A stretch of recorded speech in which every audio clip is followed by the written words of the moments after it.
Look at this. It's worthless. $10 from a vendor in the street. But I take it, I bury it in the sand for 1,000 years, it becomes priceless. Like the art. Men will kill for it. Men like you and me. Last episode, we had the opportunity to look at new Hollywood auteur cinema and the clash between auteur and blockbuster films. On Tuesday, we discussed Billy Freakin' Sorcerer and the Apocalypse Now-like descent into madness that went into making that movie in the Dominican Republic. We also discussed that Freakin's self-proclaimed masterpiece was absolutely crushed under the weight of Star Wars, which opened that same weekend. This was seen in retrospect as the seminal moment that the blockbuster film finally overtook the more personal, auteur style of artistic filmmaking. We should pause here and be clear though. Although the auteur versus blockbuster clash definitely happened multiple times throughout the late 70s, these were often directors that had close ties and worked in both styles. So you aren't just known for writing and directing these great films. There's also a famous character in popular fiction that is based off of you. Yeah, that's Han Solo. Because George felt that I just took crazy, reckless chances and would jump off the mountain without knowing what was down there to land on, and that I would end up with no money. So he created, you can look it up, say Francis Coppola Han Solo, and you'll... George Lucas, in fact, had the initial idea for Apocalypse Now, which he gave to Francis Ford Coppola, his American Zoetrope co-founder, after doing 4 years of work on it. It was Lucas, not Coppola, who had hired John Milius to write the screenplay, planned to use the Philippines, and even planned to direct it. Your mission is to proceed up the Nung River in a Navy patrol boat. Pick up Colonel Kurtz's path at New Mung Ba. Follow it, learn what you can along the way. When you find the colonel, infiltrate his team by whatever means available, and terminate the colonel's command. In the end, Star Wars ended up being George Lucas's next directorial project, and Coppola headed to the Philippines to go insane in the jungle. George Lucas was brainstorming Apocalypse Now alongside two other ideas. One ended up materializing into Star Wars, and the other became Raiders of the Lost Ark. Once Star Wars consumed all of George Lucas's time, he handed off the idea about an archaeologist who tracks down a mythical occultish object that turns out to be a MacGuffin to Steven Spielberg. Spielberg's breakthrough, after a rocky start to his directorial ambitions, had come with the 1975 big-budget shark attack movie Jaws, which is considered one of the first high-concept summer blockbusters. High-concept films are made for as wide an audience as possible, big-budget, and generally based around an easy-to-understand question or premise that makes it easy to sell to audiences. Jaws became the best-performing movie of all time up to that point, bringing in $260 million. 2 years later, Jaws' box office record would be blown out of the water, so to speak, by Star Wars, which unexpectedly brought in $461 million at the box office. Spielberg publicly congratulated George Lucas with an ad in Variety to honor his friend. And George Lucas came to him with Raiders of the Lost Ark. Indiana Jones was originally envisioned by Spielberg as Tom Selleck, who was cast but had a contractual obligation with CBS to film a pilot that he couldn't get out of. Look, I did what I did. I don't expect you to be happy about it. But maybe it can do us both some good. That pilot was Magnum P.I.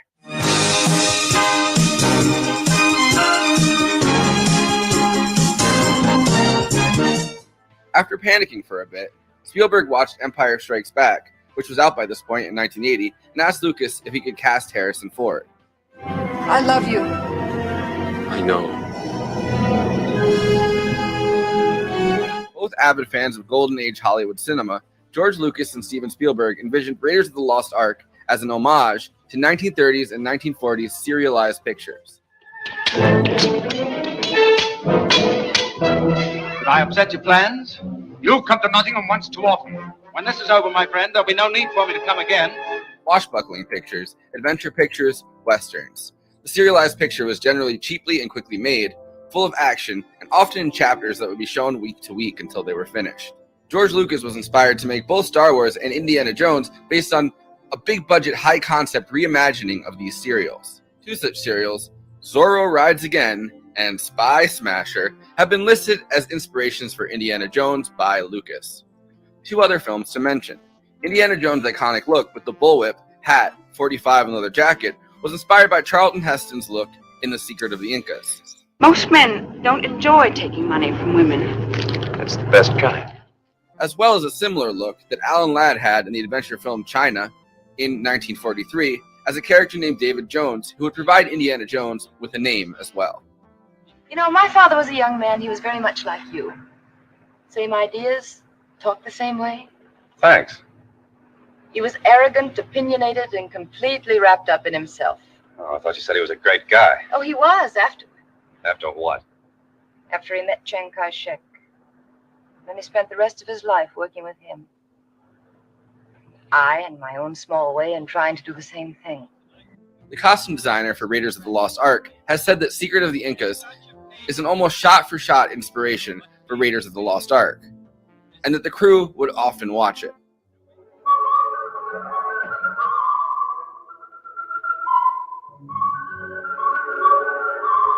Charlton Heston plays a tourist guide who hunts down the Incan sunburst treasure in Peru. One other film that deserves a shout-out is The Treasure of the Sierra Madre.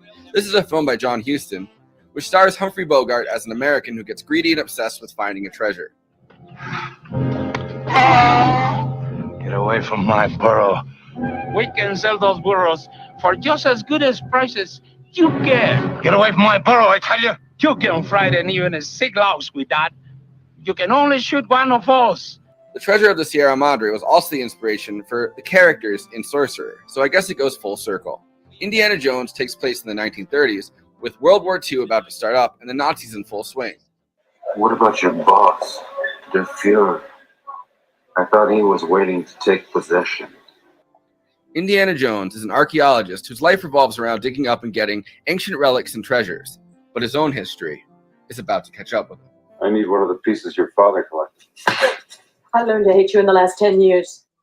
The mythical Holy Grail of the Indiana Jones world is the Ark of the Covenant, which was the chest of the Ten Commandments. What do you mean, Commandments? You're talking about the Ten Commandments? Yes, the actual 10 Commandments. Yes, the Ten Commandments, those ones, were stored in. Indiana Jones must stop the Nazis from getting the Ark of the Covenant, which has the power of God inside it.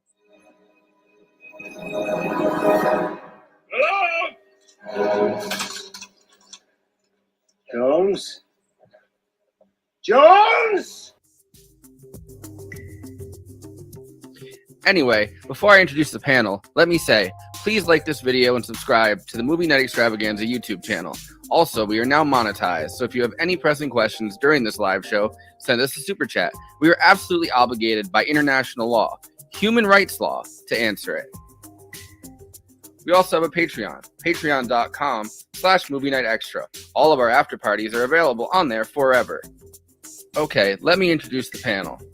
Jay Underworld, illustrator, book cover artist, comic designer, and artist for Give Them an Argument, co-host of Movie Night Extravaganza and Bad Takes.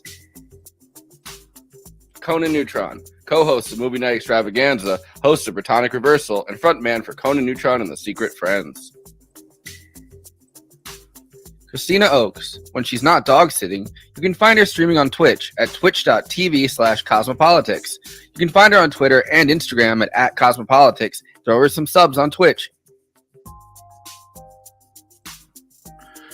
Bonnie Burton. She is an author, writer, video game designer, former editor of StarWars.com, social media strategist at Lucasfilm, writer at Hunt a Killer, and author of the Star Wars Craft Book. I, of course, am your host, Forrest Miller, wandering Ronin of the podcast panel and samurai of the clip cutting school. Without further ado, let's get started. I like the samurai of the clip cutting school. That's yeah. That's a good also, tag. I was muted, but I tried to react and go, ah. So, you look so different, Bonnie. You've changed. Sorry. COVID lockdown has done some strange things. So it's wild. Yeah, it sure has. It's so great to see you, Bonnie. Welcome back. It's great to see you guys too. Thanks for having me on. This is by far one of my favorite movies. But also, I know a little bit of trivia. I don't know. The intro kind of stole my thunder, but there's so many great facts in there. But I have my original Indiana Jones stuff. Nice. When I was a kid, that's awesome. That's what's up right there. Yeah, I think it was either Burger King or McDonald's for like $1 with a Happy Meal. It was. Yeah, and then it has a little Happy Meals for adults.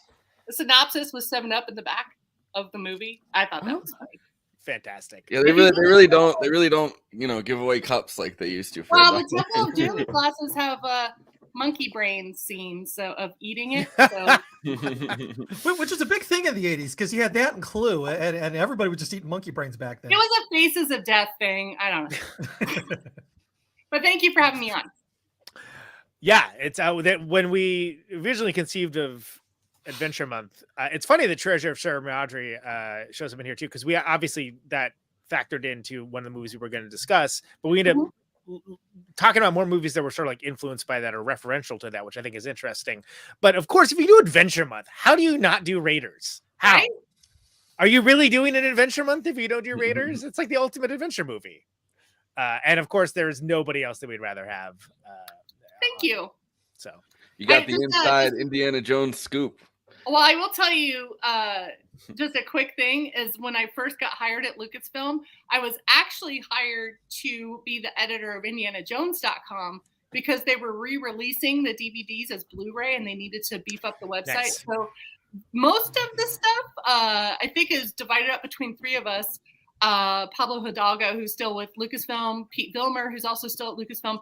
We all kind of like wrote all the Indiana Jones stuff, but I also just put in weird stuff like educational guides to where they traveled and just random stuff.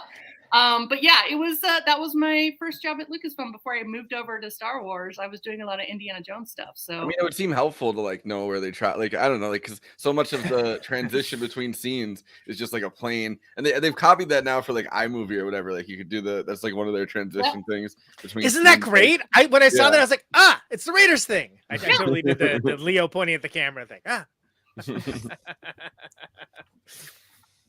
Like that. That's how. Also have this. I don't know if any of your followers are wanting an Indiana Jones book, but this is huge. It's like pretty big. It's all the movies. I think one of us might want that. Yeah, it's all three movies, and then four. I guess I should say four movies, as well as the Young Indiana Jones TV series that you may or may not have seen. I did see it. I was very excited about it when it came out, and it was okay. Yeah, and I was very excited, but it was okay. Elderly Indiana Jones did the intros, and it wasn't Harrison Ford. They could have gotten like Mark Hamill because he does a good impression of his Star Wars co-star. He really does. But I feel like in some ways getting Mark Hamill. Well, I guess it's easier to get Mark Hamill than Harrison Ford. Yeah. Harrison Ford doesn't really stoop down to projects the way that Mark Hamill. But then you have to find really short people because Harrison Ford's kind of tall, and Mark Hamill isn't. So you'd have to find shorter people than. Yeah. Well, if you're just doing the intros, you intros of you could have him like sitting down, or you could have him narrating it. Like you don't have he doesn't really narrate. I mean, if you actually watch it, nobody's saying, "Hey, get up against that wall, old Indiana Jones. Let me see your height." Hey, kid. I'm gonna look up the actor because I feel bad I didn't know that old man indie actor. So Go ahead and talk. But he had that scar down the side of his face and an eye patch too, just to kind of paint a picture for people who've never seen it. It was quite bad, guys. Hi. I mean, I will tell you, Sean Patrick Flannery at his sexiest is in this, playing young Indy. And there's a great super sexual shirtless version of him in an episode about the Mata Hari that he gets seduced by the Mata. I mean, it's kind of. I mean, it's for kids. I've seen all of them, but it's been so long, I don't remember anything. I literally don't remember anything. I heard you say that you're back and stuff, and I appreciate that you're back. George Hall. George Hall played old Indy. That's what George Hall looked like. Yo, they should have gotten Larry David. How old is Harrison Ford? Good question.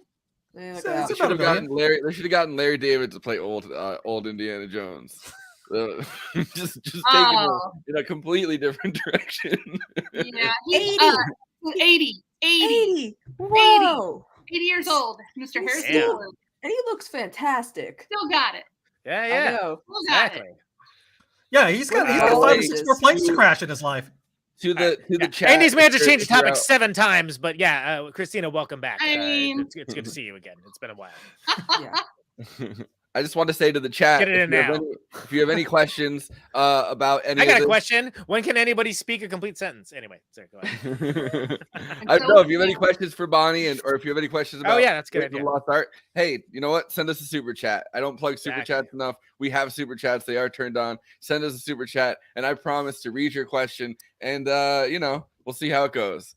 What is it? Human rights law. You have to read them aloud. That's international law. There's the UN. It's UN resolution 447. It's like, if you get a super chat, you must read it aloud, or else you are wanted for war crimes. They put you in the Hague. It's crazy. I know. I'm counting the new series 1923 with Harrison Ford and Helen Mirren as the last Indiana Jones movie. Is that all right?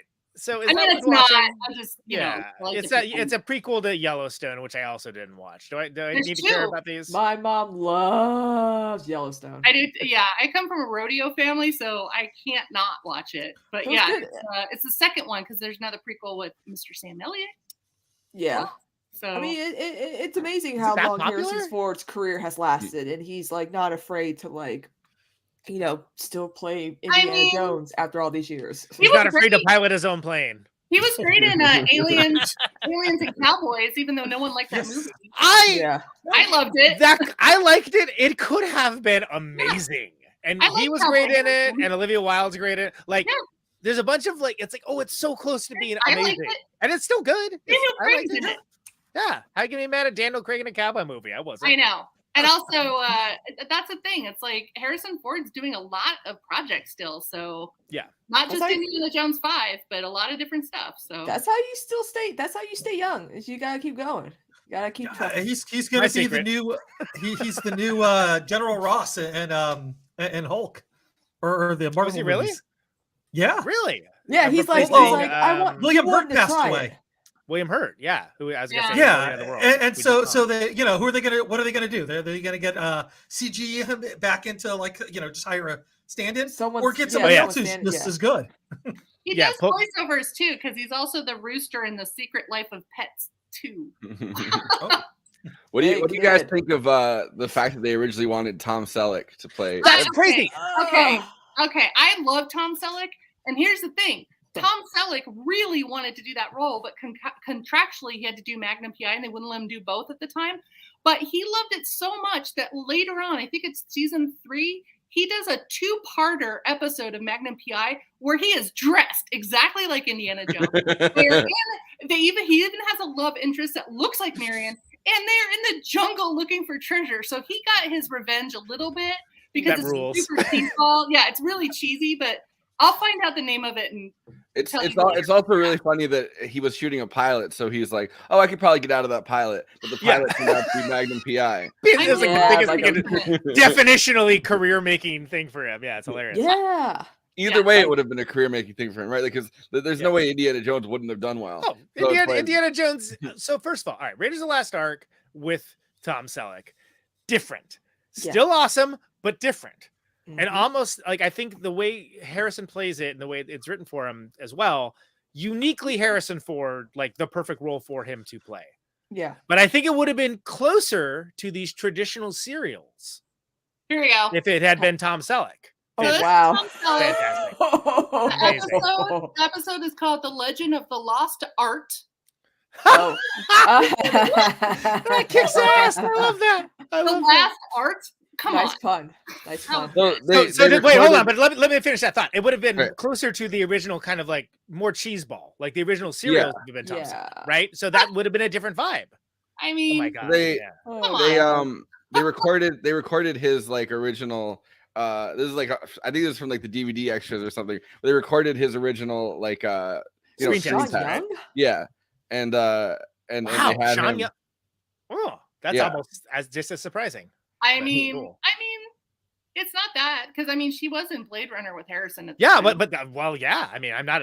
Look, I'm a fan. I'm not saying I'm against. Oh, it. I'm yeah, just yeah, saying I didn't know about it. But like so we do that. So we do the bit where it's like where we read off people that could have played the role. It's kind of interesting. In this case, we get like an actual thing, That's a screen the- test. Yeah, So, and like- Danny Marion DeVito Ravenwood almost bit. Yeah. I'm on Danny that. DeVito almost played Sella, which is crazy too. Oh What? man, national treasure. Yeah, See, I can't tell if you're fucking with me or not. Is that a real Now thing? here's I'm not. That's the true. here's the Just some Marion Andy and the, nonsense. here's the Marion actress in the Tom Selleck Magnum PI. Oh my god, she does look like her. I mean, Oh. it's almost like it's almost like a fan film. So when you watch Yeah. it, Yeah. I highly recommend it. If you can find it streaming, which I think is the original Magnum PI is streaming Ooh, somewhere. But it's Paramount called The Network. Legend of the Lost Art. Look, if you're running Magnum PI and you're Tom Selleck, like a great flex is like we're gonna do a Raiders episode arc. Yeah. Fantastic. Like, why not? That's an awesome, like, I got the power to do whatever the hell I want. I'm gonna do something cool. That's awesome. I'm gonna make you guys wish that you hired me. Like It's season 8. So it's season 8, episode 10 for those who really, really want to see it. all right. Well, this is a screen test thing that I found. Ooh. All right, I'm into it.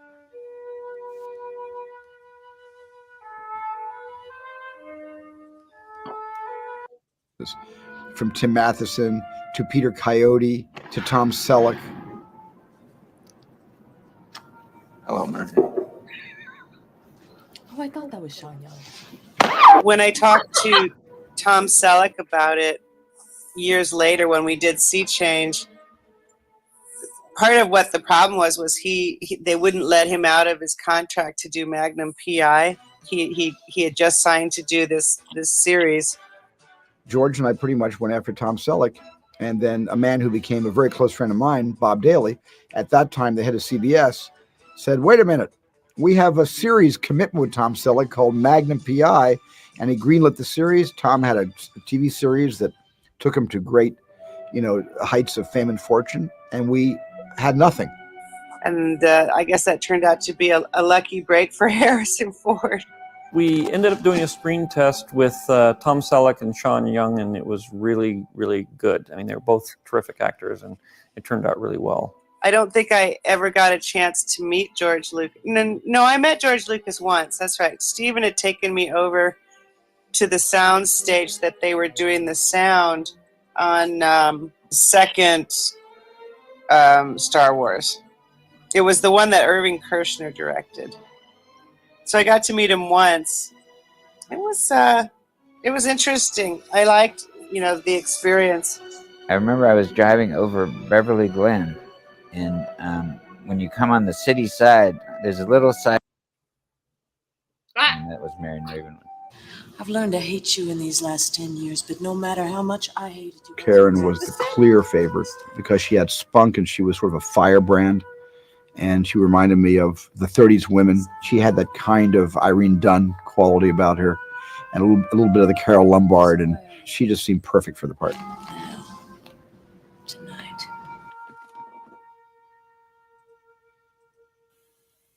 I think I was really, new. Look, I did what I did. I don't expect you to be happy about it. But maybe it can do us both some good. Why start Just now? shut up. Shut up and listen to me. New to acting or kind of raw, and I think that was what my agent was told at the time, was that I was a little bit raw, and I don't really know what that means, but I was a newcomer at the time, so. But it was a great opportunity. It was one of those rare occasions where the script came out better than we expected, the movie came out better than we expected. Everything sort of just came together and was brilliant. Also, Alfred Molina's first credited role too. Yeah, he's so young in that. Oh, is it really? Yeah. Wow. I'm just going to mention really quick that, I feel like Tom Selleck has always been missing out on not playing Indy. So if you watch like High Road to China and Quigley Down Under, they're kind of Indy-like and Indy-looking. Quigley Down Under, Jesus, I remember that. Yeah. I mean, so if you want to see Tom Selleck does a lot of westerns on the side, so I feel like he would have been a great Indy. I love that Harrison is, but it would have been very interesting to see Tom Selleck play that role. By the way, seeing him like get attacked by Sean Young, that's on brand for Sean. Sean Young was notably, she beat up James Wood in a movie audition. I mean, how about her? James Wood hasn't daydreamed about the ability to beat up James Wood. You watch Casino. Critical support for Sean Young here. And I love she calls Empire Star Wars 2. That's funny. But remember her stalking? She stalked Tim Burton because she broke her leg or something like that. Like something happened. She couldn't play Catwoman. They hired Michelle Pfeiffer and she starts stalking Tim Burton trying to get the role back. She's I mean, I would. I get it. Or something like that. I don't really. Yeah, it's a crazy story. She's committed. Tim Matheson too. Like, wow. Like they had a few options. Crazy. Yeah, you would have been. I feel like Harrison Ford was the perfect option though. Again, because the thing is, even though it was inspired by those serials, right, and things like along those lines, it transcends that. That's one of the reasons why it's the ultimate adventure movie, because it transcends its influence and becomes something entirely different that, in its own way, inspired a bunch of other movies, like trying to do a similar thing, right? And even episodes of TV shows where supposed actors were supposed to play said role. Apparently, Magnum PI. Who knew? I'm the news to me, right? But like. And that's notable for a number of reasons, but one of the reasons it works is because it specifically is Harrison Ford, and specifically Harrison Ford at this time.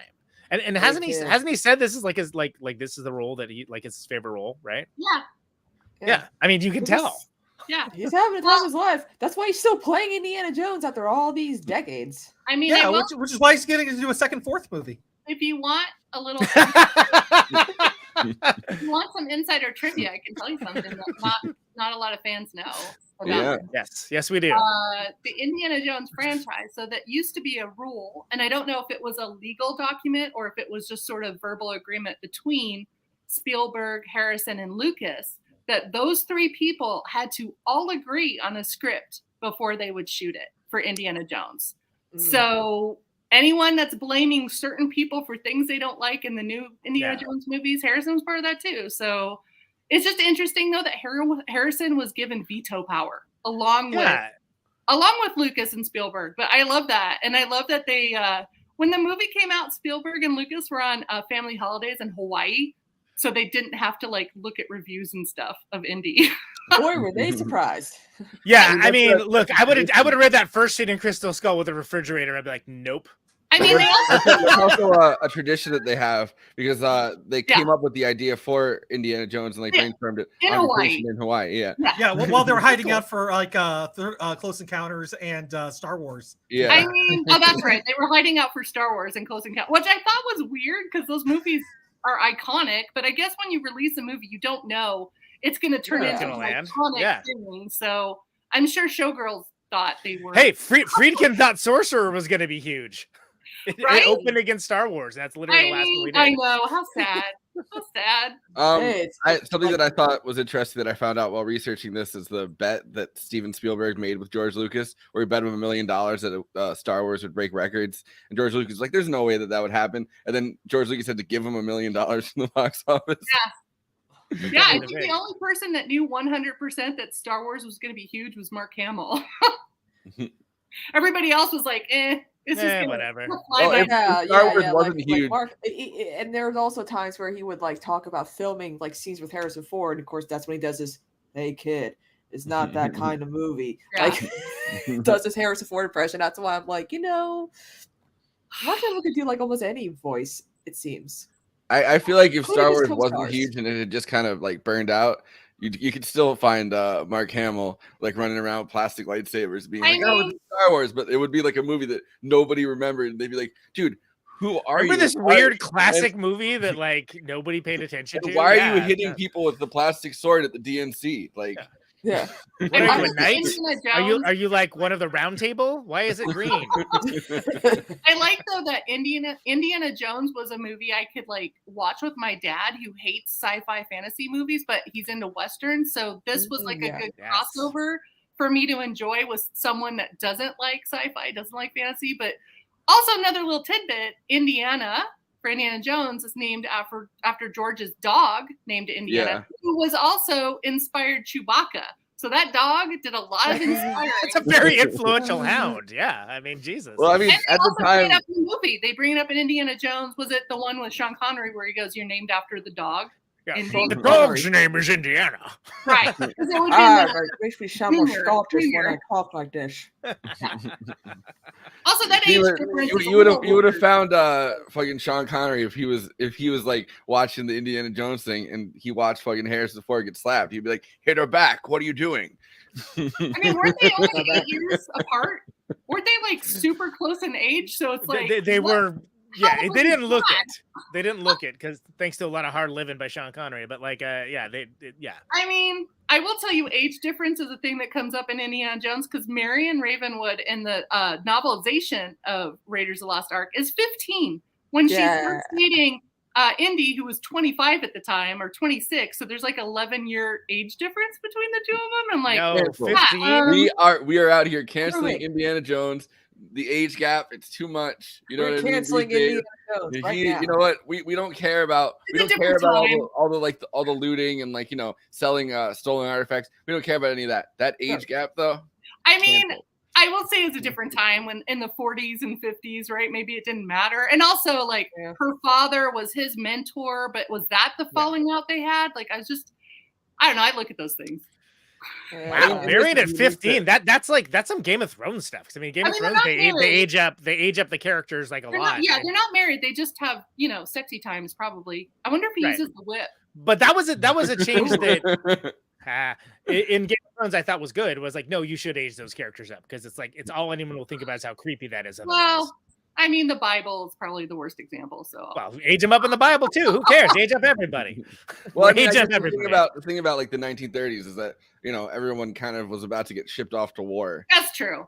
At So different they're times. they're like, why not? Just- You're going to die they're anyway. Get married Really like at older. 16, 17. Yeah. Yeah. Pop I want- out some kids every now and then. Yeah. I want to have sex, so I will get married. Yeah. Well, That we was do- bad. we get you when you People. right before you leave. So Hitler gets you, but at least you're not a virgin, I guess. Did you guys know? Guess that what, back Hitler? then, You might you have could killed me, not have but I'm sex not a unless you got virgin. married. Bam. No, that should have been on the posters for World War II. Yes. Don't be You'll a get virgin when married. Nazis kill you. You'll have sex. Be like, don't let Hitler get away with it. Find yourself a dame.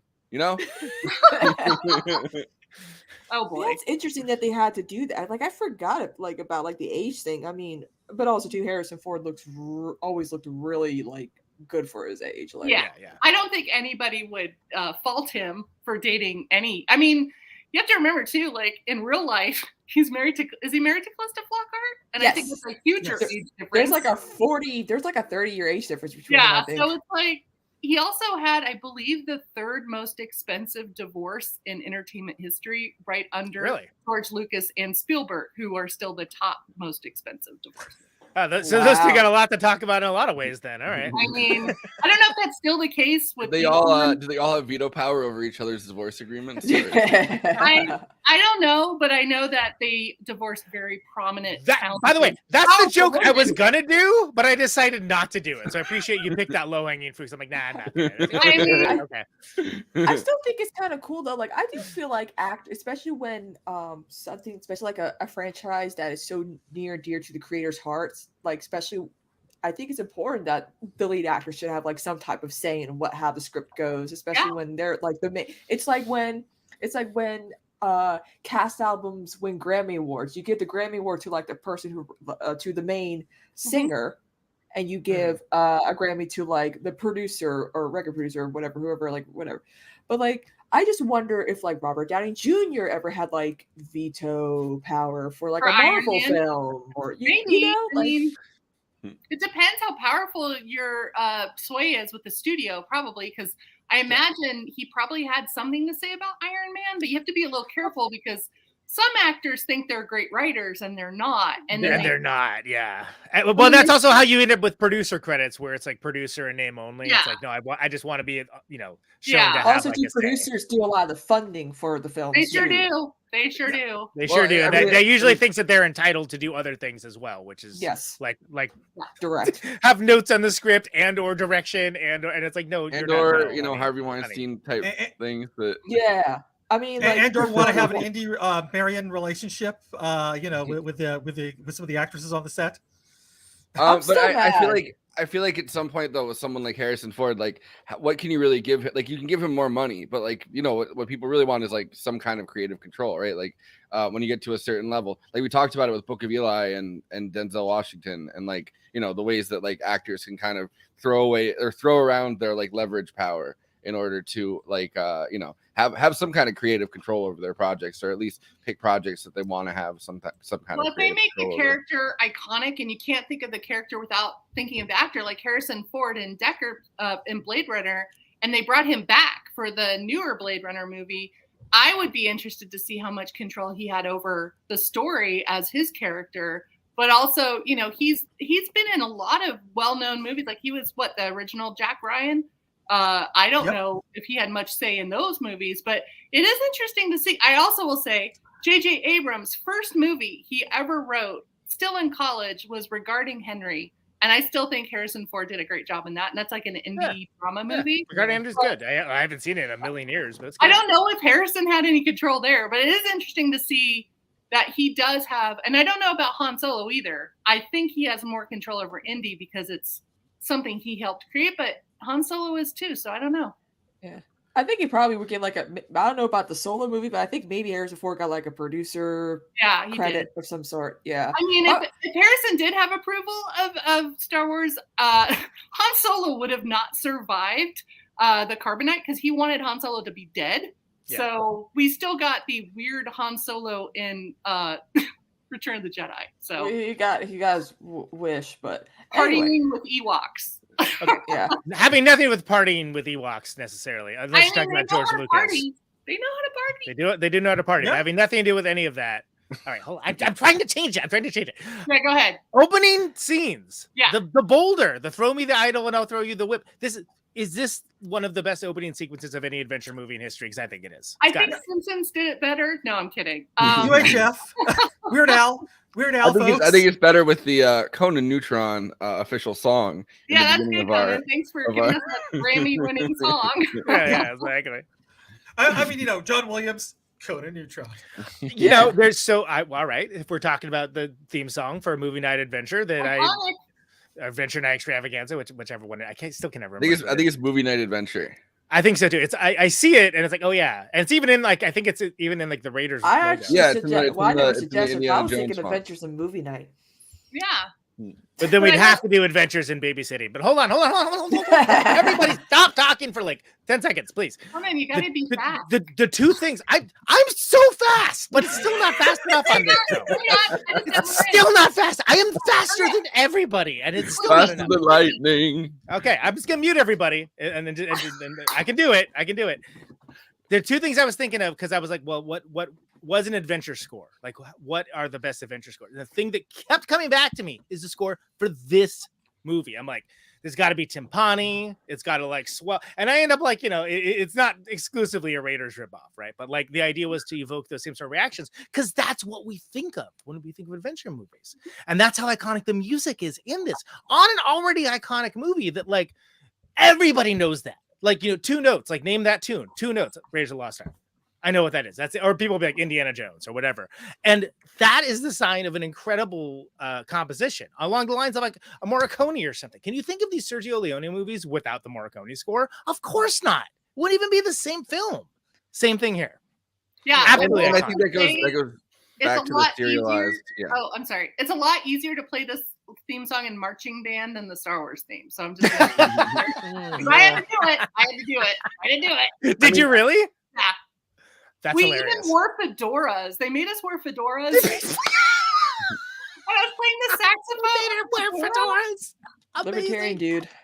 I mean, Yo, wait! I need to go get the fedora that I was gonna wear tonight just to do it. Better than a beanie. That was a look that made popular. John Taylor from Duran Duran bought his fedora because of Indiana Jones. Well, but Fun fact. okay. So we weren't gonna originally. I wasn't trying to talk about the score. I wanted to mention like how it's what's amazing to me is the opening scene, like with the idol, and like it tells you everything you need to know about the story, everything you need to know about the character, and everything you need to know about the cinematic experience you're about to have. Yeah. Like, is there anything cooler than like fucking Indy trying to outrun the boulder coming? I mean, like that's like how many times has people attempted to redo that? And it It's We're like fine, one of the those Simpsons, iconic- okay. It's like one of the most. I mean, there's a lot of iconic moments in this film, but still. But like speaking with the actual theme, Do you know what that's from though? The boulder. Do we know where the boulder's from? Yeah, that was taken from a Donald Duck comic with Uncle Scrooge. Yeah. Where yeah, It's awesome. Carl Barks, man. It might have been Carl Barks. I'm not positive though, because I've seen the artwork. It doesn't quite look like Carl Barks, but who knows? I mean, I'm not going to pretend. Well, because Carl it's Barks taken from serials, right? And like, what is like a comic strip or a comic book and not a serial and a serialized adventure? Like, it doesn't matter that it's so. Like, that's one of the geniuses of this movie is to evoke all of those things and yet also transcend them. Yeah. Yeah, you just, Because, have to ignore. You just have to ignore the fact that he's stealing, artifacts from other countries and bringing. Well, sure. We'll go back to the canceling Indiana And you Jones. also in the Young Indie series that I mentioned earlier with Sean Patrick Flannery, they do this also in the movie with River Phoenix. They show how he got his hat and they show how he got his whip because there was another guy who would steal artifacts from people that looked just like Indy. So he kind of stole that look when he was an adult. Christina, you had something Marianne, excuse me. Do you have something you wanted to So speaking of the theme, John Williams had actually written 2 themes for the film. He played them both for Spielberg, but Spielberg loved them both so much, he's like, no, use them both. So that's where the result was the famous Raiders March. Yep. Yeah. And John Williams, man, like that's this era for him is like he's like beyond the guy. The most sought out on fire. Yeah, it's, there's like him, Jerry Goldsmith, Tangerine Dream, actually. Legend, the Legend soundtrack with Tangerine Dream. Yeah, it's like it. And I just saw an article today on Geek Tyrant where John Williams says he's not going to retire anytime soon. He says he has 10 years left in him to compose music. So one of us has to get a movie greenlit so we can get him to do a song. I'm just saying. Hell yeah. Hell yeah. Exactly. Let's show that. Never mind. I'm not gonna talk plenty of trash on this show about a certain composer, and I'm not gonna do it again. Another scene that I love from this movie that was repeated in Charlie's Angels Full Throttle is when you go to Marion's bar. Oh yeah, that's good. Yeah. Yep. And her out drinking all the dudes. Oh, yes. Chef's Well, it tells you it tells you everything you need about the character, right? Yeah. Like right then and I'm there. ready for a third Charlie's Angels film. I know, me too. Let's do it. But I will tell you that intro at the beginning of Full Throttle, they did such a good job really paying homage to that I have to say I loved it. I mean, even though, it's Charlie's Angels, but still. But You couldn't handle the fedora for too long? Was your I don't know. It's getting, was your head? You just kind of look like that. You kind of look like the libertarian dude fedora. type. Yeah. Yeah, that's a trilby. It's the wrong kind of fedora. That's a rat pack. The A rat pack. Trilby.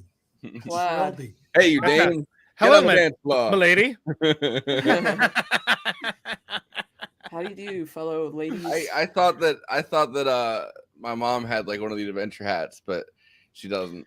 Look, if we're gonna talk about hats, let's talk about hats. How many movies can say they've brought an iconic hat? I know, right? Yeah. Not many. And a whip. And a whip.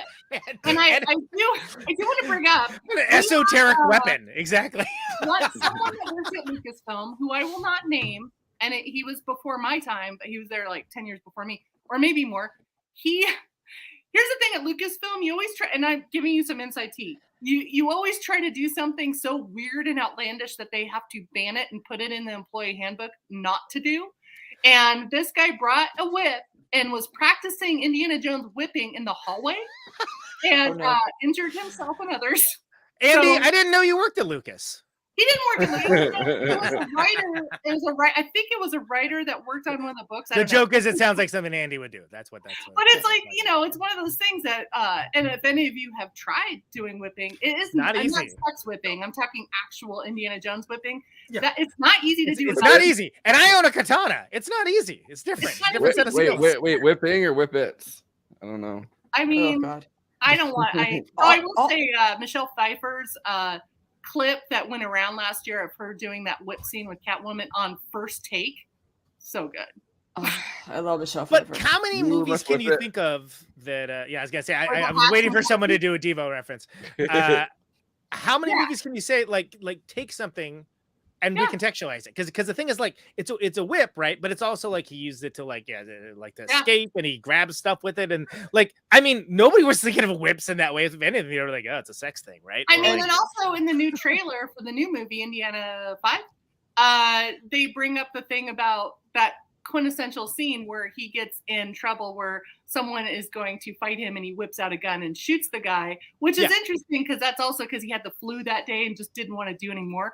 But I love that that's become a thing in the new movie that they make fun of. Yeah, it's like an homage to it, and it's hilarious because it's like obviously that's like one of the most memorable scenes. Oh, yeah. of all time. It's so bright. It's like, but the hat part of it, right? Like the rest of his wardrobe. It's kind of interesting that that movie Secret of the Wow. Incas came out in the 1950s Yeah. in Paramount, and this was also they were working through Paramount. I've never seen this. So And the MacGuffin from this movie is actually in the opening scene of Raiders of the Lost Ark in the temple. Like you actually see the MacGuffin from this Inca movie. yeah, they Has were like, anybody seen this? I haven't seen it, Oh, but yeah. I've watched scenes from it. I've seen like It's actually you can find it on YouTube, the full thing. How's it stack up? How's it like? I mean, is it's it old good? school acting. It's so interesting because even all the movies you've never heard of, right? You can finally find streaming somewhere or on YouTube Somewhere, illegally. yeah. But it's just the acting, the money that went into it, the design, the sets, the costume. Back then they went full throttle with all of their movies. It wasn't just like, hey, you've got this much money, this is all you can do. But it was a different studio system back then. But it's interesting to see how much this movie inspired Indiana Jones. It's crazy. well, and they would watch it on set. Like it's not like they hit it. You know what I mean? It's not like they were like, oh no, we like Yeah, They like the set designer and stuff, and the costume designer was like, we like watched this movie like weekly as a crew to be like, what Which, are we how doing funny here? is that? That like the last film we covered was Sorcerer, which of course is based on like Wages of Fear, or alternately not based on Wages of Fear, depending on what Freakin's mood was at the No, time. based on not Based on the book. I know. I don't need a snap correction. I fucking know. I'm No, saying it's that just like, funny- it's just but funny how his- funny his- that's like the second movie in a row where it's like there's like another earlier thing, right? How crazy. I mean, even Britney, where's Yeah. That's Even amazing. Brittany, everybody. Well, no, Sorry, so the that's remake not based on things interesting because it goes to Treasure of the Sierra Madre, which they said inspired man. this movie too. And the big thing that he says, oh well, Billy Freakin says it's not a remake, is that he invented the characters for that. Yeah. And he said that he took the characters from Treasure of the Sierra Madre. So like, it's Yeah, kind of it's like, well, you took another thing and put it in a more different thing, and then like, Yeah. truck on a bridge. Okay, I Well, remixed and it. I love the movie. The movie's great. Don't get me wrong. I'm just saying, Billy Freakin. Come on. I mean, Humphrey Bogart could really rock a fedora as well. So Treasure of Sierra Madre is a fantastic. it's a great movie. I was actually sad that we couldn't include it in here. Oh, would you? But get, we'll cover it at some point. Right issues. No, we just had too many freaking movies we wanted to do. Oh, okay. It was either that or drop Goonies, and we got to do Goonies. Oh God, don't drop Goonies. way before I knew about Treasure of the Sierra Madre, which is interesting because I've watched most Humphrey Bogart movies, but way before that I knew the line like badges. We don't need no stinking badges. And it's gotten copied so It's many from times. UHF. But it's gotten copied so many times, like in I mean, Cheech fucking. and Chong. That's where I learned that. So. Well, they also in Blazing Saddles when he's like handing out the badges and the guy's like badges. We don't need no stinking badges, and it's the same. It's that much like just in the zeitgeist. It's just a thing, and people don't even remember where it's from necessarily. I mean, But that's also- crazy. I mean, when you look at like the intro, DuckTales. there's some DuckTales, Indiana Jones duck moment where you're like, Which is hilarious because it was the that's where the boulder came from, right? Yeah, and there's no just a point of reference. There's no Hitler duck, so you're not gonna get Hitler duck in this. There could be. Have you There's seen no some of this Nazi- alt-right fiction? How Duckler? It's we're gonna do Donald Duck, but he's an alt-right character. Oh my god! Oh my god! Donald Duck, Ron DeSantis. He's like no. Donald Duck, Nick Adams. Oh, he's sitting there doing his Donald Duck voice. I'm not gonna do it, but he's like disparaging minorities. He's doing his Donald Duck. He's doing his Donald Duck voice. He's telling you that life is just so hard for a white, straight alpha male. Right. A white duck in this world. What? Do you guys collect any Indiana Jones stuff? Because I will tell you my favorite thing I've ever collected, and also I wrote about it for CNET with a horrible headline, is the Tout melting candle. Oh. And that is awesome. That rules.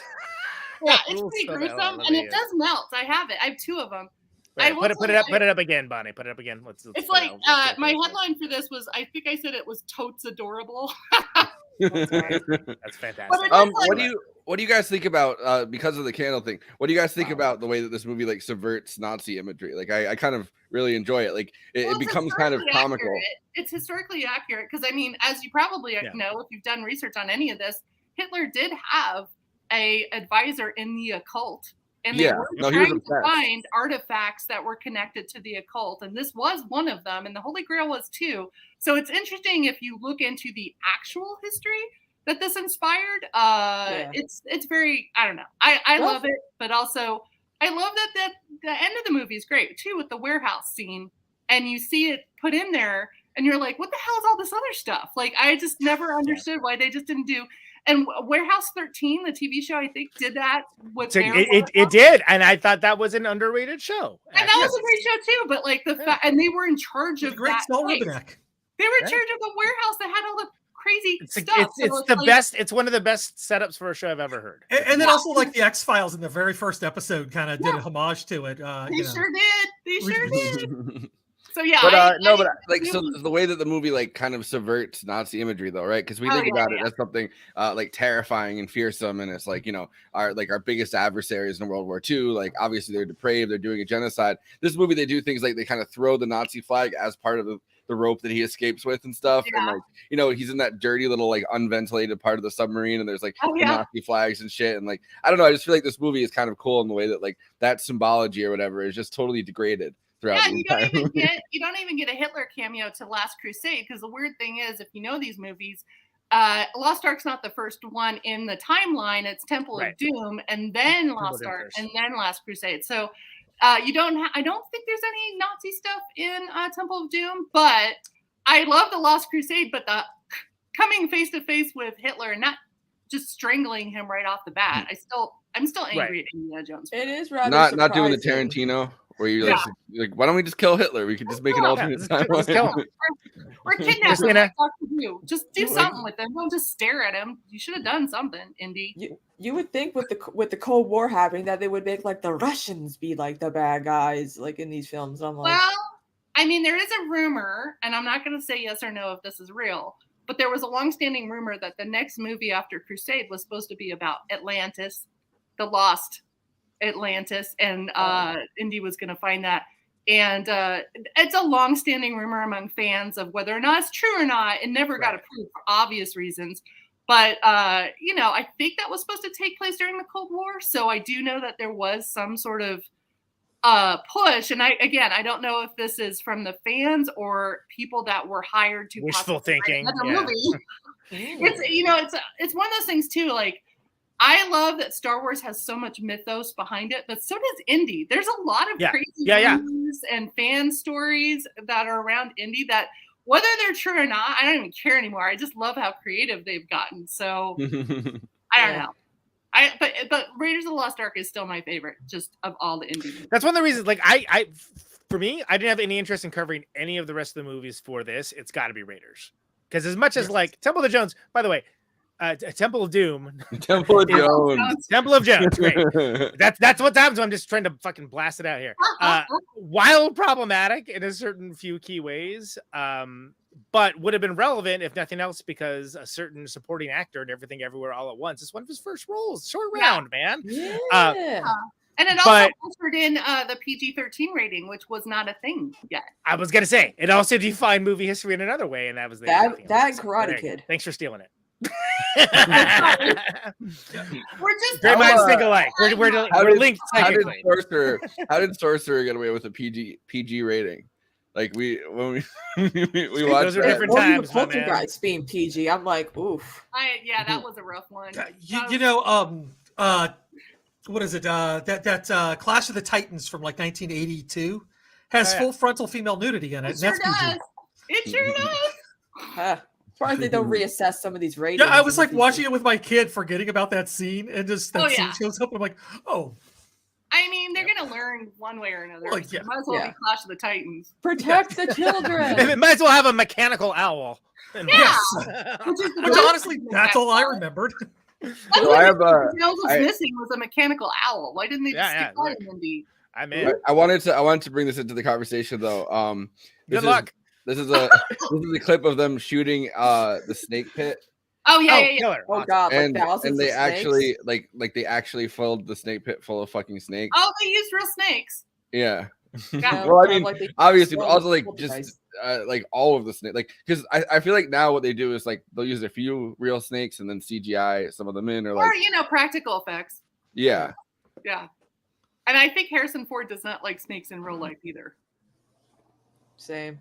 I don't know. He said in the commentary that I watched that he was like, "Oh, I have no problem with snakes," but he could just. He's changed his mind. I've seen like him on different shows. Maybe it just depends on who he's talking to or something. Hey kid, snakes? I don't like snakes. We don't need no stinking snake. If you're at the International Order of Snake Enthusiasts, maybe he changes the story. Yeah, Snake Monthly magazine had a Snake Enthusiasts. Oh, you're getting the cover. Very prestigious. It was, I think it was in Snake Fancy issue 5. Snake Fancy. He's being interviewed by like Snake Owner magazine, and they're like, You know what? I know I told you guys this before. But Snake Fancy is the nadir of that bit, and we should. When I worked at Lucasfilm and we did press junkets, I would always be there for StarWars.com. But George knew I worked for him, so it was always weird. But I would be like next to Wall Street Journal and Entertainment Weekly. So I just lied and said I was with Cat Fancy. And I asked him cat-specific questions about the prequels. So that's a fun tidbit. Snakes, get off my plane. Why are there no cat-related characters? There's a lot I did ask that, and he answered it with a 10-minute answer that was very eloquent that I could not use. I was not allowed to use it. But it's one of those things too. It's like just to go back to the snakes theme. Of all the movies that have snakes in it, other than maybe Dusk Till Dawn, this is the one I remember the most. I remember that Dusk Till Dawn snake scene very well. Thank you. I mean, not snakes on a plane. Snakes on a plane didn't. No, it doesn't. There was the concept of the snakes. Yeah, I feel like the movie was built around the title.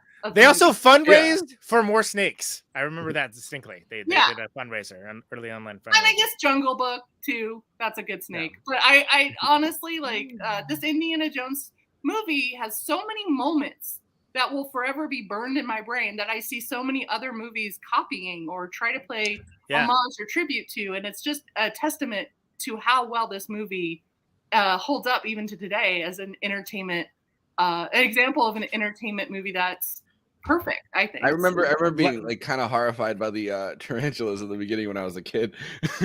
Oh, they were all male tarantulas until they brought a female one, because the male tarantulas do not move at all, which I'm like, awesome. But no, they're like, no, they have to move. So they brought a female tarantula. They're like, oh, yeah. It's just like, look over here. We brought you a dame tarantula. Come on. Yeah, normally we're not animated. Like if you watch last episode, we're just dudes. We didn't move at all. It was just our heads. You don't want a tarantula sausage party. Now we got the females here, and we're. All right. Let's go to the snake pit. Slash reporting live from the snake pit. Yeah. Snakes. Why did it have to be snakes? we gotta get Robert down here. We don't have enough snakes to make the scene work. Because the set's too big for the amount of snakes we have. And we hardly have enough small snakes for even an insert. Literally 2,000 snakes in the set are swallowed up so quickly. I'm sick and tired of all these motherfucking snakes on the We have to get motherfucking more set. snakes. You know what we really need? We need about 7,000 snakes in addition to the 2,000 we have here to make it work. 7,000.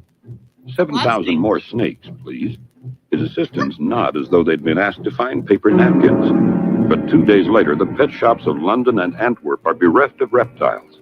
In the well of souls, boa constrictors, pythons, and cobras all do their slimy thing.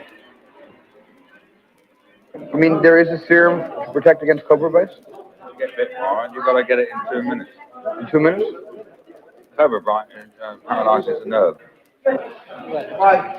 I want one person whose job it is only to keep the pythons away from endangering the actors. This is a hopeless.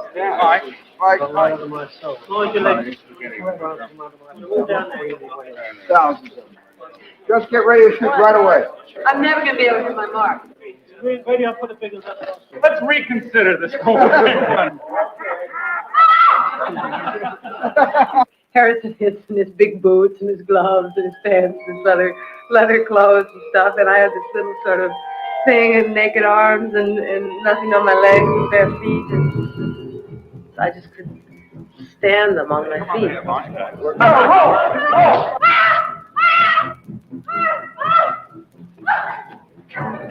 You come down here and there are 10,000 snakes in this shot, and it's like it's not really happening. It's so stunning. It's yes, Right, exactly. okay. All right. Fredo, you get your hands off of me!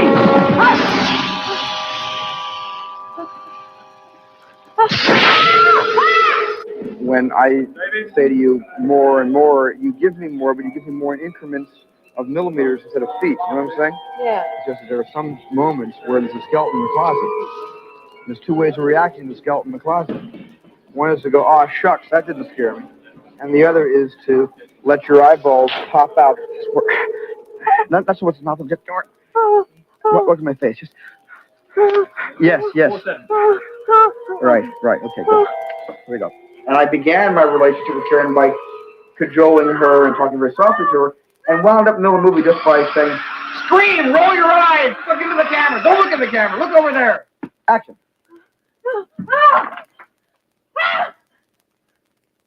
Cut. Beautiful game. That's terrifying. This is the music right here. So, yeah. Well, I started feeling less and less and less silly. Yeah, and you're looking better and better. I mean, I love the last take coming down on you today. Every actor needs a different director for each moment. And I think I have to be a different director for each actor, moment to moment. Not too big. So that's almost a hand involuntary. Yay. By the way, that Cobra scene, so when he's face to face with the Cobra, with Indy, there's a piece of glass between them. And if you look closely, when the Cobra spits venom, it hits the glass. So there's, something at least between, even though, okay, so I'll backtrack here. You're right. He's not afraid of snakes or spiders or rats, apparently. So basically Harrison is like not afraid of alpha anything, male. not afraid of anything, which is fine. But I really do love the snake scene that they used real snakes. I mean, it'd be hard to do that now because of different rules with using live. Yeah, there'd be like the lawyers would be upset about it. The insurance people would be upset about it. Snake Fancy would be all over you. Snake Fancy would be totally into it. Yes. Actually, that's what I was going to say next. Wasn't somebody's daughter reported this film to the animal ASPCA or whatever it was in England for their mistreatment of snakes? Yeah. A good snake is a dead snake. People got injured on the set. So the first assistant director, You said the only good snake is a dead snake, Christina? Is that what you said? Amazing. I'm sorry. I did not mean to talk over you, Christina. What were you saying? I said that a good snake is a dead snake. Unless it's Snake Plissken, of course. We can all agree. But someone did actually. Where's that crossover film? Someone did actually get bit by a python, and it was the first assistant director. That's what assistant directors are for, to get bit. They're there to be bit, really. It's like a human shield. It's like bridesmaids. If your wedding party gets attacked by wolves, the bridesmaids are there so the bride can survive. Exactly. They take the hit. Marriage. And that's what the assistant directors are there for. If the filming party is attacked by snakes, the assistant director's there to prevent the director. Throw an assistant director into the pit. There you go. Yes. I love that, like, from the otherwise infallible hero, Indiana Jones, that like his flaw is he's got an arbitrary, seemingly arbitrary thing. It's snakes is like he fucking doesn't scared of him, doesn't like him, right? I love that, and I think that I like it gets away from like what is it like the Mary Sue phenomenon, right? Where someone that could just do literally everything and like never had easy flaw. Like I love that it's there, it's pronounced and immediately addressed in the first and most important movie to establish that no, this is a big deal. Like he really doesn't like them at all. Yeah. And I also like that one of the shots of Karen Allen's character there, Marion, is actually a man in a dress because she couldn't do it anymore. And if you actually are looking for it, you can actually tell like, oh yeah, that dude shaved his legs so he could just be the stand-in for that. Yeah, moment. you can kind of see some muscle tone that isn't on Karen Allen originally, which I love seeing. It was adrenaline, really. Yeah. She got really tense. Those calves, damn. All right. She was hulking out. She's the She-Hulk, the original version. Slightly hairy. Yeah, and also Marion's such a great character, and just as a woman watching an adventure movie, it's nice that she just wasn't like this throwaway love interest. She was tougher than Indy. She drank him under the table. She was smart. She wasn't afraid all the time. Though that scene with the skeletons, does that remind you guys of the Poltergeist scene when the wife falls into the swimming pool, the dry swimming pool, and it just has during the rainstorm, during their bomb cyclone, all those like, you know, I shouldn't say this like it's funny, the Native American skeletons floating up to attack her. That's such a trope that I don't know where it started, but maybe did it come from 1940s movies or no? I can't remember like when the falling into it's even in the Northman. Like it's in the Northman. Yeah, it's like a thing. It's an interesting shot, but that scared me as a kid much more than snakes and other stuff and Nazis I didn't care about. It was that skeleton scene. Nazis don't care about them. Skeletons. You're gonna get I didn't understand Nazis yet when I was that age. Let's clip that for us. Yeah, kidding. Jokes. Yeah, don't you dare cancel culture me. So speaking of Hitler or whatever, whenever they would air like the encyclopedia, like commercials about the encyclopedias, like in the 60s, my papa would tell my mom and aunts and uncles, "Hey, that's your Uncle Hitler right there," because my Uma is from Germany. She was born during World War II. Oh, I see. So my Uma always hated that, and I'm like, well, there are actual descendants of Hitler, though. There was a that show never got picked up. Uncle Hitler. It was a great pilot, though. Yeah, it's like Uncle Buck. He just drives him to school. Except for Hitler. It's just like Uncle Buck, but he's Hitler. I mean, it is kind of sad that people don't name their kid Adolf anymore, but I get it. Yeah. I mean, after seeing Jojo Rabbit, I'm like, it could work. I mean, not to give. I think Adolf Lundgren should be able to bring back the name. Taika. It needs to be Adolf Taika because you can't just name him Adolf. You know, Mel Brooks probably is the only person to make Hitler funny. First. Aside from the Charlie Chaplin kind of. Yeah, Charlie Chaplin, but also the cartoons of the time. If you watch any documentaries about cartoons during World War II, there was some interesting appearances of Hitler in some of those cartoons. So, poking fun at Hitler was kind of a pastime. Yeah, Charlie Chaplin, obviously. The Great Dictator?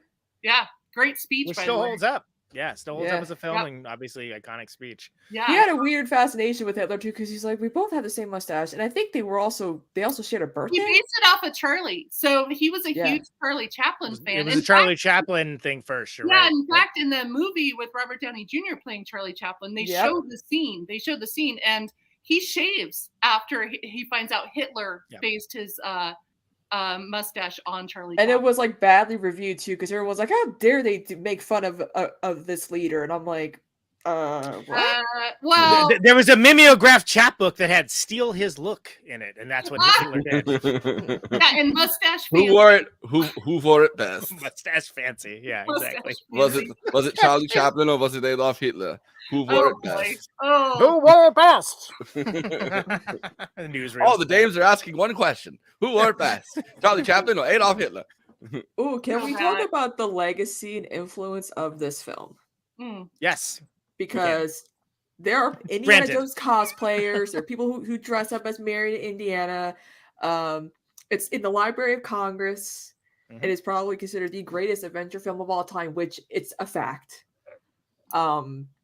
I feel like Indiana Jones cosplayers are people that are not willing to commit to the bit of doing like, you know, like superhero Stealing cosplay or artifacts. something. And Yeah. no, like, but like they're just cosplay like something that is like, look, if I have to go to like the bar later and try to like, you know, talk to some women or something, I'm a middle-aged guy. Like, I don't want to be dressed in something that's so outlandish that they're gonna be like, who's this? So I'm just gonna do the Indian. I'll have my like little, you know, my hat and my thing. It'll look, you know, cool enough to be. I've gone to the bar with a 501. You don't know what it's like, man. That is how to party. You don't know what it's like on You know these what I'm streets. talking On these cosplay streets. These cosplay streets, yeah. Wait, Cosplay nights. Excuse me. You're excused. Close up. Up. All right. Hold on, it's coming. You mean to tell me that's just a regular smuggler dude just dressing up for the... No, this is a convention. Okay. Fair enough. Okay.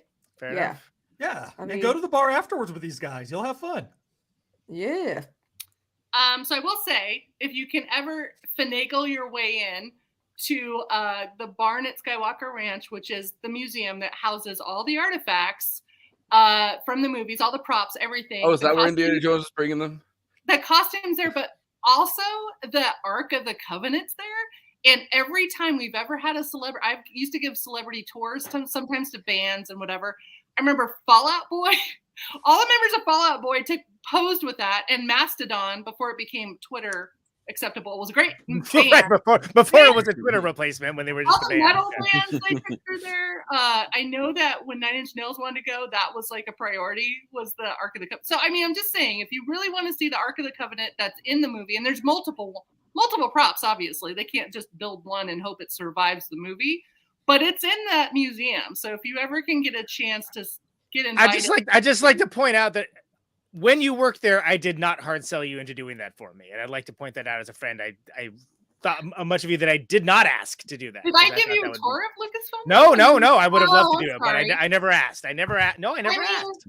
I gave a lot of, yeah, it's funny too, because like just I a figured side everyone was note- asking you 24/7, 365. Yeah, like you had I a mean- line of Andes like I waiting mean, this is to. before Disney bought Lucasfilm, so you know, Yeah. I worked there for 10 years, and Only I one always do friends tours, but I wouldn't make up stuff on tours.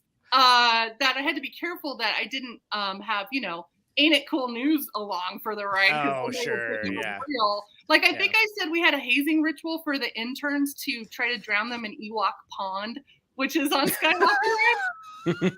Just speaking of outlandish lies. That's It's like great. Purple Rain, you know, you just Yeah, throw yeah. them in cold weather. No, it was. Purple I Rain. love. But you know what?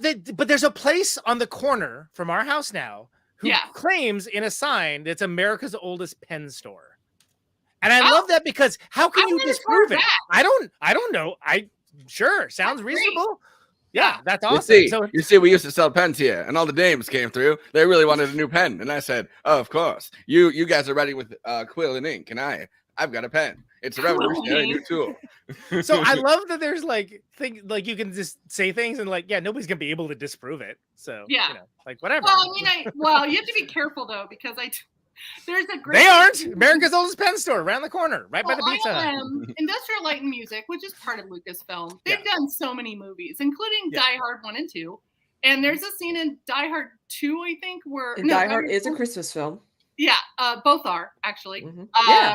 And it's interesting because there's this painting, a matte painting that's like the background where there's snow on the ground and there's all the ambulances and stuff. And there's a frog on one of the ambulances. And I told everyone a big lie that it was Bruce Willis had a frog fetish, and he basically put it in his contract that you have to put a frog in every one of his movies and TV shows. People believed me, and it ended up getting in like, I don't know, probably Ain't It Cool News, probably them. Right. I'm just gonna blame them for everything. The reason there's a frog there is because a lot of the ILM guys worked. They're just happy to be mentioned these days. Thank you. They worked for Jim Henson, and Jim Henson died during that time, so it was a little tribute to Jim Henson, and I cheapened it by trying to turn it into a frog kink for Bruce Willis. So I So apologize. first of all, how dare you? Secondly, hilarious.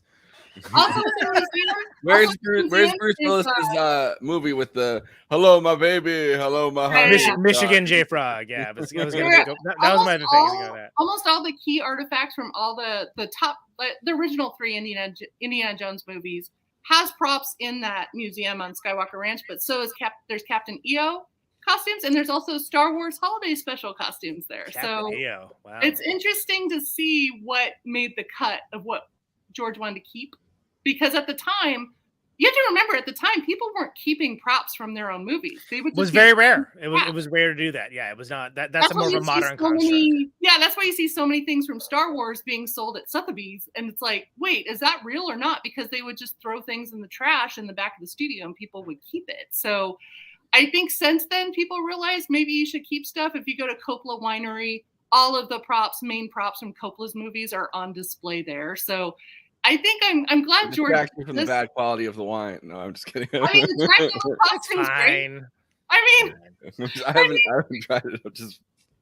I don't know. The movies are better than the wine, but the wine is fine.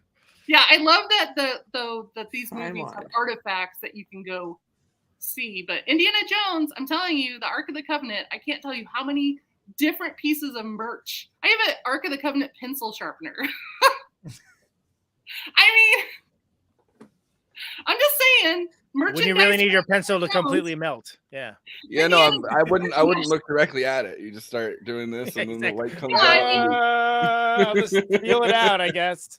And that's why you need a pen. That's why you need to come down to the hardware store and buy a pen. Was there ever an Indiana Jones playset? Like, did they ever have a Lego playset with Lego snakes or anything? Like, I'm curious what's being made now. If only we could pull up the Snake Fancy article about this. Then we would know. Or a Lego snake. I want to know what happened to the snake. Like, they don't say anything about what happened. Like, Lego Weekly. Back to the what happened to the snake? I'm sure he retired. He's probably in Hawaii. Are you talking about the snakes? What happens to them after the movie? Well, like I'm just saying, they got thousands of them. Like, did they keep track of like where they got them from and just like bring them back, or like? I'm sure there's a snake company that supplied the snakes. I'm sure there's a snake wrangler. I'd love to see. This is not my snake. This is not my beautiful snake. This is not my beautiful bit. No, maybe that's how the snakes got on the plane. Maybe ask yourself, how did I get here? That's how the snakes got on the plane for Samuel L. Jackson. Right, exactly. I mean, that new Gerard Butler movie plane, all that's missing are the snakes. Again, I can't believe they're just like, what do you call this movie? Plane. It's called Plane. And it's a typical Gerard Butler film. He is a man in danger, like that has to save people in a dangerous situation. It's the same film. All his films, except for Phantom of the Opera, are like the same. It drives me nuts. Coke pitches and there's Xanax pitches. The Xanax pitch, you can't get very many words out because you're just, you're just too zanned out and relaxed. So they say, "What's the movie about?" And you just say, "Plane." It's like the Idiocracy bit where the biggest rated movie was Ass. I'd watch. I mean, that's a good reason for that one, though. Sharknado sold itself just on the title, so yeah. I don't know how much Indiana Jones influenced Sharknado, but I'd like to think Indiana Jones influenced Sharknado at some point. I mean, Disney did create Cars, but that made sense. Sharknado is the fucking new metal of adventure movies. Yeah. Thank you. All right. I have a trivia. I'm going to bring up one more thing. We talked about the Indiana Jones, the references to George Lucas's dog Indy, but Willie Scott in the prequel, right, of Temple of Doom, was named after Spielberg's dog, Willie. I don't know if they just were like looking at their pets for inspiration. Yeah, we need a name for this script. There you go, the dog. Okay. And George Lucas is working out. Dog Fancy did an article on this. So. He was working out Apocalypse Now. He was working out Star Wars and Indiana Jones in his head at the same time. Like, I feel like at some point he's like, all right, Indiana. That's my dog. I mean, at least it's not called a Fido Jones and Fluffy Scott. So at least they use names for dogs that could be used for humans. Rover. Mr. The new love interest is named Rover. It's really good. Mutt. I don't know if we're ignoring that movie, but I've been trying to. I don't want to bring him up because he's like Voldemort now, so I don't want to necessarily bring that actor up. But the name of we do not speak. He's his son. is nicknamed Mutt because of the dog Indiana Jones thing. I think I've personally decanonized that movie with my disdain towards it. I mean, Shia LaBeouf is interesting in that movie just because he's trying so hard. You can tell as an actor he really wants to make this good, but it's cringy in a lot of places. So give him the award that says, "I guess you tried." I mean, I will say the new one is gonna be interesting to see. Why is there a UFO in that too? That's why when I saw that, I'm like, what? Really? So a lot of people blame Lucas for that. That was a Spielberg thing because Spielberg is very, I don't want to say obsessed. He's very highly interested in actual abductions of Close Encounters. Sure, of course. Yeah. But he also Poltergeist. He sneaks that stuff in all of his movies, but that was a weird ending. I'm not gonna lie, that was a little like, hey, let's just take the history and accomplishments of the indigenous peoples and just say aliens did it. As aliens, they did it. Oh, was it? Oh, okay. Because we've taken enough from them. Now we're taking their history and giving it to ancient aliens. That's not cool. That's not cool. Not cool. Andy, you had trivia? Yeah, I did have trivia. Let's hear Did it. you know that there's one actor besides Harrison Ford that was in the first 3 Indiana Jones movies? And he played 2 parts in Raiders of the Lost Ark. Who? His name is Pat Roach. He played the bald Nazi. Oh, who, yeah. You know, who got chopped up by the plane. And he was the guy who got set on fire and then shot in the head. Yeah. Wayne. Man knows how to go out in style, let me tell you. Yes. Was he also a stuntman? Or was he just a probably? character? Probably. Yeah. He was. He's been in a lot of stuff from like Red Sonja, Never Say Never Again. Like just Willow, all the movies from the 80s. Like all the action adventure movies. So you said there's 2 though. That's one of them. What's the other one? No, just Harrison Ford. Oh. Well, sure. Yeah, I mean, yeah, come on. Okay. You didn't know that one? You didn't know Oh, yeah. that Oh, do you know Harrison Ford's in these other movies? And he's also playing Indiana Jones. It's crazy. Oh, I had no idea. And they're all happening simultaneously in this. I tell you what he's not in. Plane. Yeah, no, because he died in 2004. Yeah. You know what he's also probably not on? He's probably not on Letterboxd, a place for film. That's right, Forrest. Letterboxd, of course, is a place for film where film lovers get to talk with and to each other about the films they love, the films that they didn't love, the films that they got stuck in a snake pit with. And of course, all of this is a bottom-up democracy. Everybody gets to have their say, not just Siskel's and Eberts of the world, best expressed succinctly. Work on your tight 5. Do it as a one-liner. These are the Letterboxd one-liners for Raiders of the Lost Ark. Let's roll. 2 questions. Was that monkey indoctrinated in Nazism, or did he choose to be a Nazi? And Spielberg sold the idea of archaeology nemesis so well, nemesis for otherwise mundane work goes so hard. Imagine being an accountant and having an accountant nemesis and shit. I feel like I definitely do. I feel like there's definitely like a. Well, my dad was an architect. He had an architect nemesis. I don't know if the guy knew. Did he really? That's amazing. I want to see that movie. I don't know if the guy knew he was his nemesis, but he was always like. Was his name Frank Lloyd Wrong? that's a Replicator song title, by the way. And finally, new rule. Maybe if you're gonna build a building that way, you're not Frank Lloyd right. You're Frank Lloyd wrong. There you go. There you go. Anyway. Yeah, I mean that's a good question. That's a good question. I know. I feel like I've had musical nemesis. Nemesis. Yeah, what's the plural of nemesis? Is it just Nemesis? Nemesis. Star Trek Nemesis. Yes, thank you. Wait. Also, so was the monkey indoctrinated in Nazism, or did he choose to be a Nazi? I don't know. Like because we ate. I think it was something about the grapefruit. You eat monkey brains in temple, so is this like some sort of monkey theme throughout the movies that we're just now figuring out? He's just talking about the extermination of his people when he got radical. I mean, maybe it's a Planet of the Apes type reference. I don't know. Yeah, maybe. Watching Planet of the Apes on acid, be like, we better kill off every monkey that's in this movie. Yeah, you don't want to tempt them. Anyway. That French Jew totally eats a fly. Like it just calls right into his mouth and he acts like nothing happened. More hardcore than Temple of Doom. Okay, so I saw that happen, and the fact he didn't react to it in my head, I was like, I know that's in the movie, but like, could a fly have just landed on the screen? Oh yeah.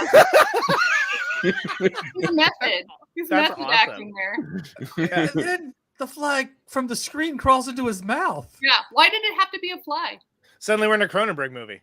It's also the same fly that's in The Ring. No, I'm kidding. Well, maybe the fly burrows into him and emerges once again as Jeff Goldblum just in time for Jurassic Park. I mean, it's all in the same universe, right? That's exactly. The Spielbergian universe. The cinematic universe. Yeah. All movies. All the Were there time. any one-star reviews of Raiders? Was there? I'm sure there are, but they're not very funny. Oh, okay. They're not entertaining. No. They're all from archaeologists. Apparently, archaeologists hate this movie. Well, there was a boost for archaeology majors because of this movie. So archaeology actually did get some sort of boost in interest and excitement from college. Yeah, but there's all these articles where these archaeologists are like, I fucking hate this movie. It's not real. But it's like, then you watch something like John Oliver talking about how artifacts get into museums, and it's like, oh, no, yeah, this that's a kinda great does segment. sound Yeah. real. Well, museums were also, a lot of those things in museums were Nazi loot that they got. They never gave back to the families they stole it from. But yeah, the archaeology is not like this. Archaeology is you mostly digging for stuff and ruining your kneecaps because you're always digging for stuff on your And knees. that's why Elon Musk is the top archaeologist right now. Is he really?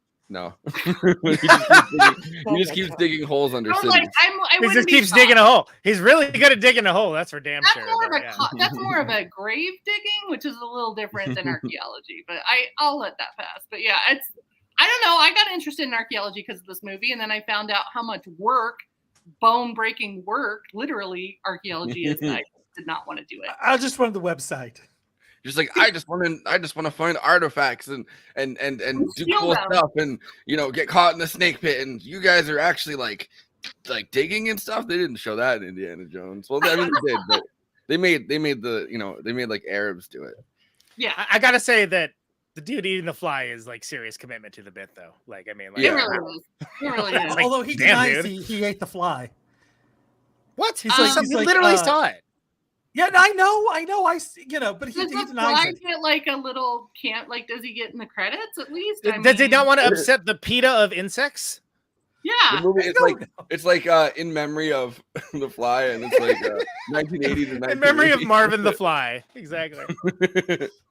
Did you guys ever see the story of the greatest fan film ever made, Raiders, where kids made their own version of Raiders of the Lost Ark all the way up until they were adults? They didn't get it finished until they were adults. Whoa. And Spielberg saw it and funded the movie. So it became like a documentary about Indiana Jones fandom. And if you can watch it, I think it's streaming right now. It's called Raiders, the story of the greatest fan film ever made.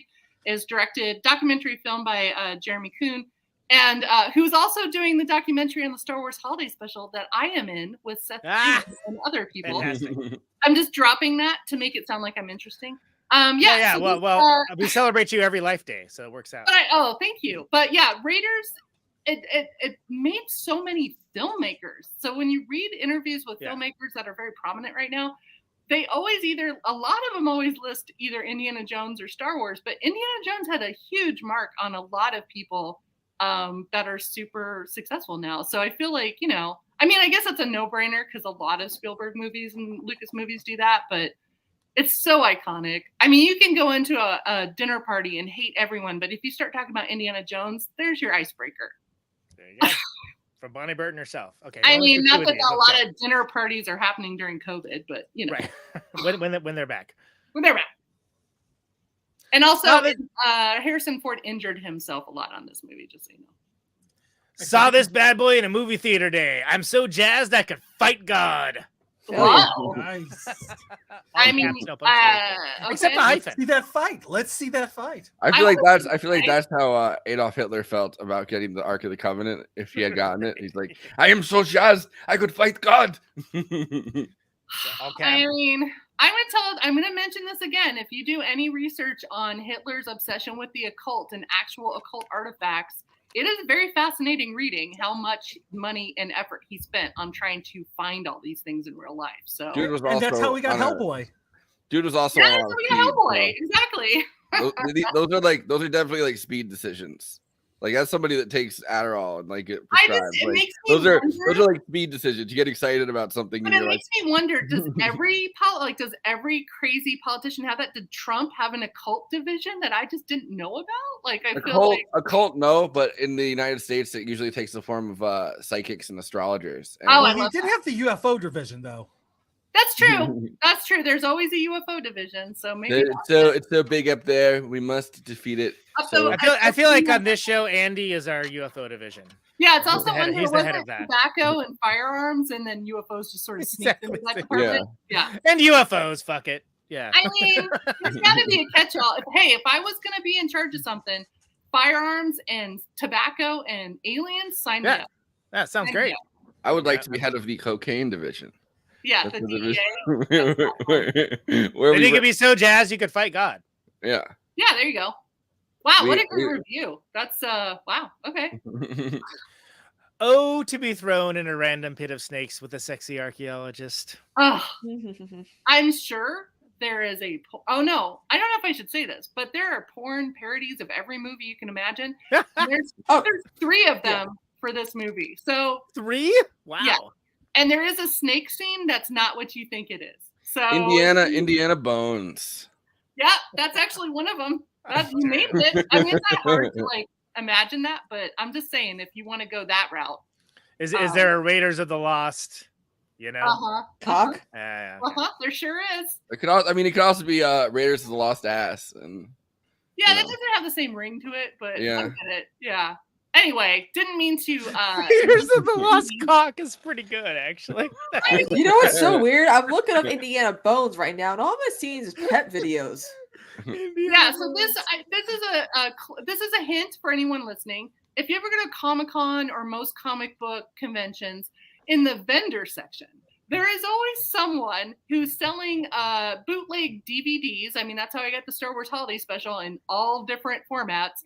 And they usually sell porn parodies of things that didn't get, legally approved. So you can find those, and I'm sure they're streaming somewhere. I mean, Brazzers probably has it or something, but Pornhub, go to Porn. No, don't go to Pornhub. I'm just saying if you're interested. Turn this off and go to In Pornhub. Louisiana, you cannot go on Pornhub without a government ID. If we have one recommendation for you, it's turn this off and go to I Pornhub. mean, yeah. So anyway, just ruining this show by talking about porn. Sorry. Indiana Bones and the Temple of Lube. Oh god, that's good. That's a good. I'm one. about to call an audible. Can we go to the next one of these, please? Yeah. Shocked to find out the monkeys could be radicalized into the Nazi party. I mean, I'm Are we not. shocked? Are we shocked? Evolution, baby. Look, have you seen those teeth? Just like the grimace of like a tiny little fucking spider monkey's teeth alone. I'm like, yeah, that's a little Nazi monkey. I could see it. I mean, what was Hitler's favorite animal? Was it a monkey? No, it was a dog, but Was it for he had real? 2 very large German shepherds, which of course he did. Of course they were German shepherds, but yeah, he like brought them everywhere with him. I'm Treated just them gonna better tell than you right people. now, there are 6 different Indiana Jones porn movies on. Well, yeah, well, 3 of them have gotten made since we started this episode. So. Yeah, I just looked them up, and yep, they're there. They're on Pornhub, so if you want to check it out. And there is a later. There is a scene turn with this off. artifacts. Turn this off. Go to Pornhub. Type in Indiana Bones. Still steals artifacts. I mean, it's Turn on your in private window. Turn on your VPN. I mean, it's it's there for you if you need it. Poll on the comments. Who's more of a goon, the German guy with glasses or the bald muscle man? Oh, that's a good question. See, I don't know if the German guy with the glasses is a goon as much, like, because he's like kind of like the top Nazi of their little division. Or Yeah, whatever, he's the guy that is in charge of artifact finding for Hitler. So, is that the one you're talking about? Or are you talking about the one that kidnapped, like the annoying dude that kidnapped Marion and made her wear a white dress in a really creepy scene? That's Belloc, right? Like that's his. Yeah, rival. but he's like outsourced Nazi guy. He's not actually part of the Nazi party. He's an independent contractor. Yeah, he is. He's an independent contractor that steals shit for Hitler. I think that's Yeah, he doesn't get benefits. He's really he's not in the actual Nazi health insurance. Exactly. He doesn't get the Nazi 401k. Yeah, he doesn't get Nazi retirement plan. None of that. He's a contractor. He's well, I mean, he's supposed to be like mirror image Indiana Jones. Like he's Indiana Jones, he's the but instead of getting Indy. funded by the U.S. government, he's funded by the German government. Well, he's funded by Nazi TaskRabbit kind of thing. But yeah, he is supposed to be the evil Indy. But it's interesting they put him in all white. I mean, I don't know. Not that color should indicate that, but he was wearing all white to make sure that they knew that he was with them the whole time. The fact that he had a dress waiting for Marion and there's no other women there, I'm wondering why he had that dress before he even knew he was going to kidnap her. That's a whole separate Disney Plus prestige series. It's also like Leia and the Ewoks. Why did they have a full-grown human dress for her? Yeah, they ate the person who wore it. Exactly, because somebody talked shit and got caught. Exactly. No, Ewoks eat humans, so it was just leftovers. But yeah, canonically. But yeah, it is interesting to kind of look at some of these little points in Raiders and go, that's really creepy. That's not right. I mean, obviously Nazis are creepy by default, but the dress thing, I don't know. Maybe it's because I'm a woman. So did we get an answer for this letterbox reviewer? What was it? Who's more of a goon? Oh, the bald muscle man. The bald muscle man is a classic goon. There we go. The other guy is not. The other guy is not a goon. But did the muscle guy have like a mustache so he looked like one of those old timey carny? Yeah. And he's a goon. The other guy is like middle management. Yeah. There you go. I mean, there are goons, I guess, that are middle I management. guess it's your definition of goon, because gooning means something totally different. Okay, well, don't address it to me. Address it to Ho Ho Seward. Okay, let's get on. Okay, you're a goon, but what's a goon to a goblin? Let's. Yeah, he's no goony. Thinking about getting a leather jacket. That's the review. And by the way, I totally had a leather jacket just like. But did you distress it like Harrison Ford did by taking his pocket knife and giving it to the costumer to distress the jacket? They also ran over it a few times with trucks and stuff. So I did not do that. Yeah. I feel like this review is big divorced dad, like divorced and unemployed dad energy. Everybody should have a leather Raiders jacket. of the Lost, Raiders of the Lost Ark, and he really needs a win, so he buys a leather jacket and starts wearing it around. I'm sure I bought a brown leather jacket because of this movie. I have a brown one and a black one. I have one that's like a Ramones jacket. Basically. Yeah, it wasn't real leather because I was a kid, so it was probably some sort of polyester, like fake leather from Finger Hut. You know what? Me and my dad got matching black leather jackets. Did you really? He asked me to put studs in the epaulets for him. Is that what you call the thing on the shoulders? Cool. And I did, and it looks pretty badass, I must say. Bad to the bone. So good on me, 15-year-old Conan. Thank you. I wonder if this guy ended up getting his jacket. Now I need closure. We'll follow up. I've had it with these motherfucking snakes in this motherfucking well of souls. I feel you, brother. As someone from Snake Fancy, I find this objective. Snake Fancy editor in chief. That's your new title, right? Yeah. The part where the Nazi guy melted like a rainbow jawbreaker was ridiculously satisfying. Facts. Yeah. But was it colorful like a rainbow jawbreaker? I don't remember how many the different red was shades. pretty. Yeah. Also, we're not even talking about the spirits. Remember the very early CGI level spirits? Yeah, I remember. Come out and we could watch it after Andy does the plugs, but I have a clip of them putting that together that I love it. Okay, cool. Yeah, let's watch that. Pretty cool that one of the most visually sophisticated, sharply edited action pictures of all time climaxes with Jehovah divinely melting a few Nazi faces. I mean, if you're a god, you might as well, right? Yeah, why not flex? That's like Old Testament God smiting people. I don't know. Well, they trapped Old Testament God within the Ark of the Covenant. New Testament God came along and was like, "Oh, let's be nice to each other. Let's be kind." And Old Testament God was stuck in that covenant. God is not a genie stuck in an ark. I mean, maybe he is. I don't know. Well, I mean, who am I to say? It's what happens when Elon Musk fixes all the bugs. Yeah, He's like, this is God 2.0. Maybe we're all wrong. Yeah. I'm the girl in Professor Jones's class with "Love You" written on her eyelids. Can I tell you something? There were so many girls in my German language class that had a crush on our teacher who did that. Sehr gut. Sehr gut. Wunderbar. Wunderbar. And that was not in the script. The actress who had that part actually wrote that. Yeah. Fantastic. Great scene. That. Those are the Letterboxd one-liners for Raiders of the Lost Ark. Please follow the show, Indiana Flack over there, always Flacco, Movie Night Extravaganza. Find out all the stuff we're covering for his thoughts on all of it. I am Conan Neutron, belongs in a museum, and you can follow me there for the highbrow, the mid-tier, the populist stuff. Join up and follow me with the Criterion Challenge if you feel so inclined. That's the thing that people are doing more and more. J. Andrew, only good Nazi monkey world, watching all the weirdest stuff so you don't have to, or maybe so you can. Who am I to judge? He's doing it either way, whether you're there or not. Yeah, he's some diamonds in the rough. Marion Raven over there doing exclusively like series of movies. You can see a bunch of stuff that she's done. Maybe we'll entice her to come back on more regularly. Who knows? Bonnie Burton still too busy to be on Letterboxd, I think, right? I'm available for all shows. I just feel bad. By the way, I want to apologize. This is a thing. This is a thing where you like log the movie. Sorry, I talk so much, but you're my first like real human interaction of the day. And I am no longer taking Adderall for my ADHD, so I apologize. Well, we do this 2 times a fucking week, so you're welcome to come on. That's why. But taking Adderall is why I fucking talk so much. By the way, would Nazi Hitler be Adolf Munkler, or would Nazi Hitler would he be aped off Hitler? Oof. I don't. Either way, they're both great. Either way, I feel like Andy's seen that movie and logged it on Letterboxd, so go follow him and you can find out about it. Not J. Andrew, Nazi Monkey World. Please take it away the plugs for the love of fuck. And go read Snake Fancy. Go read Snake Fancy editor in chief. Well, we'll get to those, but first of all, celebrity editor J. Andrew World of Snake Fancy. You're watching this right now on YouTube. Please do the YouTube things, like, comment, subscribe, hit that bell, and a big ask: watch this video to the end so other movie fans can find our content. Wait, did you say big asp? That's where you're the celebrity editor of Snake Fancy magazine. Exactly. That's for the snakeheads in the audience. By the way, thank you. Yes. Big asp, everybody. Thank you.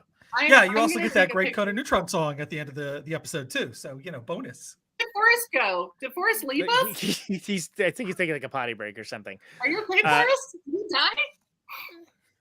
die? But you can follow us on various social medias. We're on Twitter, we're on Facebook, we're on Instagram. Not Truth Social. You can find us on Mastodon if you really want to. I can barely find my password for Mastodon. So oh my god, I can barely find you on Mastodon. I still have a LiveJournal, so check me out over there. Maybe we should bring it back. Yeah. Yeah, bring back LiveJournal. Yes. Yeah. I feel like I could buy LiveJournal at this moment. I still have a MySpace page. I'll get like the loose cash around the house and buy LiveJournal. Yeah, right. Let's just do crowdfunding and buy it. Right. Why not? I'm only half serious. The Russians. I will tell you, the Russians have it. So if you want LiveJournal, you're going to have to brush up on your Russian. I know the guys from Stripes, and we'll sort it out. Anyway, I'm publicly apologizing to Marion Ravenwood. I'm so sorry I talked so much because as the other woman in this, I feel like I should have just shut up and let you talk. So I'm so sorry.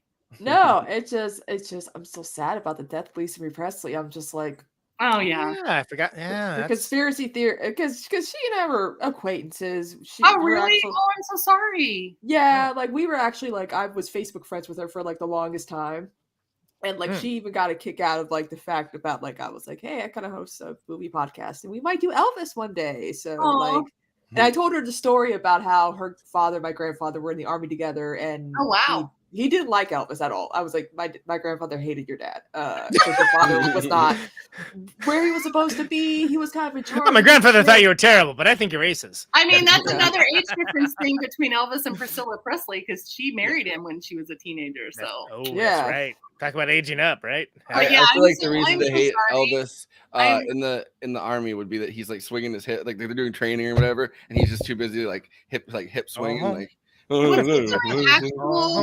Was he actually doing actual service, or was he like Captain America, where they just put him on stage to? No, he did like maneuvers and stuff like that. Like So I mean, like, even like the artists that were drafted in World War II, most of them from the comic book industry, did a lot of publishing stuff, but they still ran maneuvers and trained and stuff. No special treatment. Yeah, except for Jack Kirby, who actually wanted to be on the front lines. I feel like I'm running maneuvers every time we do the plugs, frankly. But Yeah, because I was about to plug Patreon. You know, we have a Patreon. Our Patreon. But I will tell you the Elvis movie is really, really good. So yeah, the one that just came out, it's I exceptional. really, really, really don't like Baz Luhrmann. Like at all, and I really, really, really don't like Colonel Tom Parker either. So it's a hard road for me to That's climb. my only gripe with the Elvis one was it's from his perspective. Like it could be from like Priscilla's perspective. I know that's a movie you need to. By the way, she wrote a book called Elvis and Me. That's a very scathing book about her marriage to Elvis. That's Oh very yeah, I love the miniseries. I'm like, why couldn't that have been me? Like with Eddie Man, but then I'm like, oh shit, I would have been a teenager. They would have been twice my age. Yeah, it would have been like you're in the 50s. Yeah. I don't know. If John Taylor from Duran Duran. What? Nothing? When I was 15, I'd be all over that. That kills at the Libertarian Conference. Andrew World, please go. Thank you. Yeah. But yes, we have a Patreon. Please support our Patreon. With the Patreon, you have access to all of our after parties. Whether we you know, if you don't have one for that night, you can go back and watch one you haven't seen before. But I you feel like there's merging with the regular show again, frankly. But you know, whatever. Are we doing one tonight? I'm down. Whatever. I yeah. Sure. Yeah. Wait, you do Yeah, we after don't- parties after these? Yeah, come hang out. Oh, okay. Cool. All right. That's it. It's weird. I think it's weird when we ask people on air because they'd be like, "Well, now I'm obligated to say yes. I'm not going to fucking say no." I mean, I got nothing else going on tonight. So. Yeah, well, but I know. I- that, Okay. so, yeah. I'm used to like when I was working for Ben Burgess, he would just do that in the middle of the thing. He'd be like, "You staying on?" And then the first be like, "Yeah," and then It's not what you might call professional, but Yeah, Jason does it all the time too. But Exactly. Anyways, but All love. you know who doesn't? Peace and love. It's Conan on Photographer Never. I Versus would never ask. podcast. First of all, we don't have after parties. Secondly, I would never ask someone on air for him. Yes. Who the fuck? Martin Bisi, legendary producer Martin Bisi, opened up a studio with Brian Eno and Bill Laswell. Recorded all of the No Wave records like Sonic Youth, Evil, Lydia Lunch. Herbie Hancock Rocket. Everybody, everybody, Herbie Hancock. So many really interesting dude. Great conversation, fascinating fella, and like before the Majority Report, his studio was the only reasons anyone outside of the area would ever know what Gowanus is or why anybody would care, because the studio has been there since 1981. Yep. And it's so many legendary records there. So that's this week's episode. It's that nice Gowanus Canal water. Exactly. They bottle it up, Delicious. they sell it. Yeah, don't drink the water, everybody. It's been there. It's been there since the 1800s, since they dammed it up. Gowanus Canal water. If water comes in a chunky style, don't drink it. Can I ask a weird, just a follow-up question that we didn't talk about at all? Dan Aykroyd had alcohol in a skull. It was vodka skull. Was that Crystal Indiana Skull vodka? Jones? Everyone knows that. Yeah. Yeah, but was that an Indiana Jones tie-in No. for the most recent Indiana Jones movie? No, There's probably we will have- pissed about it. If we not. will have an weirdly answer. obsessed with that kind of stuff. We will have the answer in the after party. Yes, Okay, thank you. I'll Thank look you. it It's been up. a while since we could say that. Yeah, well, but do not reveal the answer until the after. No, party. I'm going to look it up from Skull Fancy. Careful, do not confuse it with the Phrenology magazine. Or Squigging. Look that up at Pornhub. Race Science Weekly. Yeah. But you know, speaking of legendary albums, neutronfriends.bandcamp.com. You're getting better at this. Thank you. Yes. Because I'm like, I can't recover. I'll never financially recover or emotionally recover from this. Yeah. Neutronfriendsbandcamp.com. Dangerous nomenclature, right? That's what we're talking about. Do I have it nearby? Probably. Yep. There you go. Look at that. Hey, everybody. There it is. Hey. Get you some. But yeah, you can get that in vinyl, CD form, or just a digital file. All right there at neutronfriends.bandcamp.com. I like You are how correct. the digital file one makes it sound like you get like a little zip drive that's sent to your house, and it's like plug this into your laptop. In an unmarked package, Matrix style. Yeah, exactly. You get it in a zip drive. They'll send a zip drive. You put it in there. and then- Exciting. That's how we thought it was going to be in the 90s. 1998, Yeah, it's all over again. it was like the movie Hackers or something. If they Get it sent to your house by floppy disk. And yeah. And not to like totally ruin it. Also, By the way, Indiana Bones and the floppy disk. That's a. I mean, I think you have a new talent to name porn parody movies. Who says I don't already do that? I need some kind of side I'm just hustle. saying. Well, you're not getting paid for it, that's for sure. Yeah, Really getting paid for this show. Just a teaser for the after party. It's a crystal skull. So that's your. Yeah. Yeah, I remember my friend. Wow. A friend I used to have that like when I was like in high school or something, like he thought he was really cool because like he got one of those. He illegally at the time because he wasn't 21 got one of the crystal skull things. He's like, yeah, I spent $50 on this. Wait, were you in high school when that movie came out? When Dan Aykroyd dropped the crystal skull vodka or whatever, like. Oh my! I'm so old. Sorry. All right, Andy, what's next? Anyway, so yeah, I was going to ask Christina about what's going on for on Twitch. No, not Twitch. Yeah, Twitch. I haven't done this in a while for you. You're on Twitch. You're on mute. Whoa. Yeah. Hello. The one time she's allowed to talk. Yeah, I know, right? This microphone is like a touch mic, so like. Oh. But here I am now. And so the light follow her. goes on with the. Oh, Yes, yeah, follow me at Cosmopolitan. Twitter. Look at Bonnie with the assist. Hold on, let me. Yeah. How do I end up doing all the production stuff? Isn't this It's forced the work? least I could do Yes. after being talkative. Yeah. No, you're good. I'm slow. I'm sort of sleep deprived, but like that's why I'm not talking a whole lot. I didn't have an energy drink. I'm waiting to drink an energy drink before I stream. But we're gonna talking about female M&Ms. George Santos's real name, which is not George Santos apparently. It's Yahweh. Lisa Christie's death and like watching interviews of her, listening to her music. Hopefully not get DMCA'd over Twitch by that. I got my Twitch payout. Nice. $700. Awesome. Drinks are on you. Yeah. Find out tomorrow. Find out tomorrow she got robbed because of this show. I know, right? Yeah, be like, I need your phone because your bank account app's in here. Exactly. But yeah, Type in the pass. What are you doing? Type in the passcode. Yeah. Wake up with no thumb. But what do you mean you have anxiety? But yeah, that's what I've gotten to the point where I just decided to be comfy cozy vibes, like comfy cozy, like baby goth vibes. Yeah, cozy and on. Yeah. Yeah. Look what I got. Look what I got. You see that little cute little thing in the that's like a octopus skeletal grim reaper. Oh, nice. That's awesome. Look at it. Yeah, Isn't it cute? I got it from Killstar. Oh no! Oh, I love Killstar. Let me tell you. This is from Killstar. I mean, I'm wearing Killstar. I'm wearing a spider goth kimono. Yeah. These chicks are keeping me busy, Forrest. I mean, there's a spider web on the back. There you go. Oh, look at that. Adorable. Let me tell you, after Wednesday came out, the series on Netflix, I was like, I am not living up to my elder goth potential. So I went on Killstar and bought a bunch of stuff. So now I have a bunch of stepped up her elder goth game. Yeah. I'm an elder goth because we were called. I am so old. They used to call those death rockers. And I then remember. It was called goth. I you're not much older than me, and I remember. Yep. This seems like prime after party material. Prime after party material, which we'll be getting to after the plugs. Who's next, Andy? Yeah, I was just gonna make sure we all know. Buy Christina a coffee if you can. KofiAnon.net. At Ko-fi.com/cosmopolitics. I think. Yes. Oh. I don't know why it makes me laugh every time. Hashtag Kofi 2012. Megan would love that. He's still out there, by the way. I found out this still week. Out there. I looked it up. Coney, nobody caught Coney. yeah. Like Andrew Tate's like pro Coney. Yeah, Andrew Tate. I hashtagged that thing 20 million times. Nobody caught him. I thought that's how it worked. But they're like he's still running around Africa. Still running around. He's all busy. Levitating and shit. He's all busy doing war crimes and shit.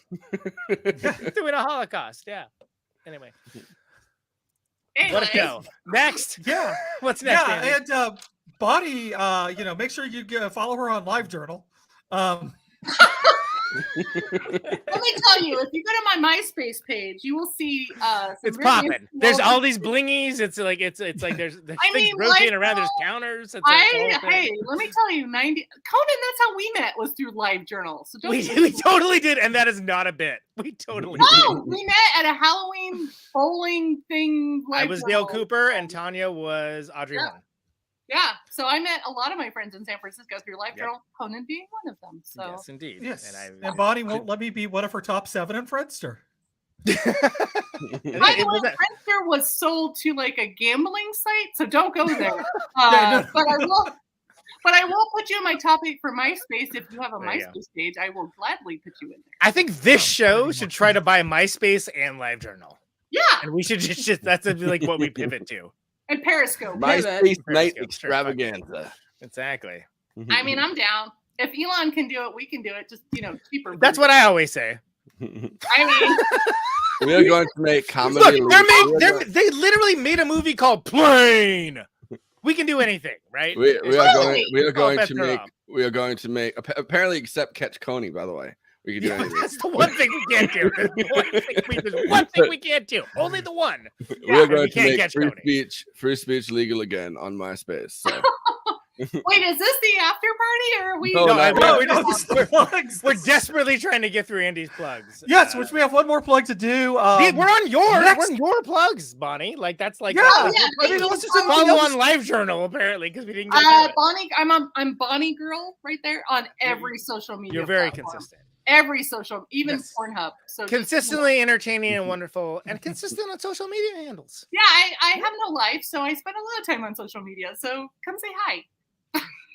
You're on this show. Yeah. I mean, no, I'm honored to be here. Don't put down your show. Oh, I'm not. Don't worry.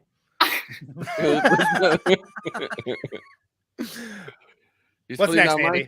Yeah, it would be my show. All right, so that's all the time we got. No. Yeah, no. Next weekend, if y'all can believe that. Next weekend, catch me in New York. I'm part of the Give Them a Revolution live show. It's going to have Ben Burgess, Jason Miles, Sam Cedar, Emma Viglin, and probably Matt Leck, David Griscom, M. Toussaint. I don't know. There's like 4,000 people that's going to be there. Including me. I'm apparently in the show. Coden's in the show. I don't even know I kind of know what I'm doing, but yeah. I always know.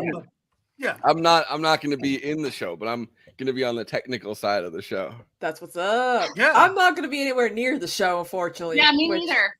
Yeah, Sam Cedar's got a restraining order, so. That's exactly what I was going to say, Conan. We share a brain. I pulled a Bonnie, yeah. Yeah, you did pull a Bonnie, which is also on Pornhub. He handed in his majority report to the police, and it's just a list of times Christina. Keep this woman away from me. One time, Sam Cedar was on a stream, and they were like, "You gotta follow this Christina chick. She loves you." It's like putting me on the spot, embarrassing me in front of Sam Cedar, and he's like, and Sam's like, "Well, I can't follow everybody," and I'm like. Look, I'll talk to him. You want me to talk to him? I'll talk to him. That's not cool at all. Grab Sam Cedar by the collar and be like, Sam Cedar, you must follow Christina Oakes. So if anyone, I'm gonna make you an offer you can't refuse. I will fuck up your introduction so bad. If any of you, you're gonna want to do it. If any of you are at South by Southwest, the Disturbance in the Force, which is not a porn, is the Star Wars Holiday Special documentary that I am in. Cool. With it's a bunch premiering there? It's playing there? It's debuting at South by Southwest. I'm the only Lucasfilm person in it, ex-Lucasfilm, for a reason. I'm the only one that likes Star Wars Holiday Special at the Lucas, I guess. But I am Seth Green's in it. He says some really great things. Paul Shear's in it. Weird Al's in it. So I get to pretend I'm cool with other people that are. You had me at Bonnie Burton. All right. Anyway, that's my only plug. Other than follow me on social, please.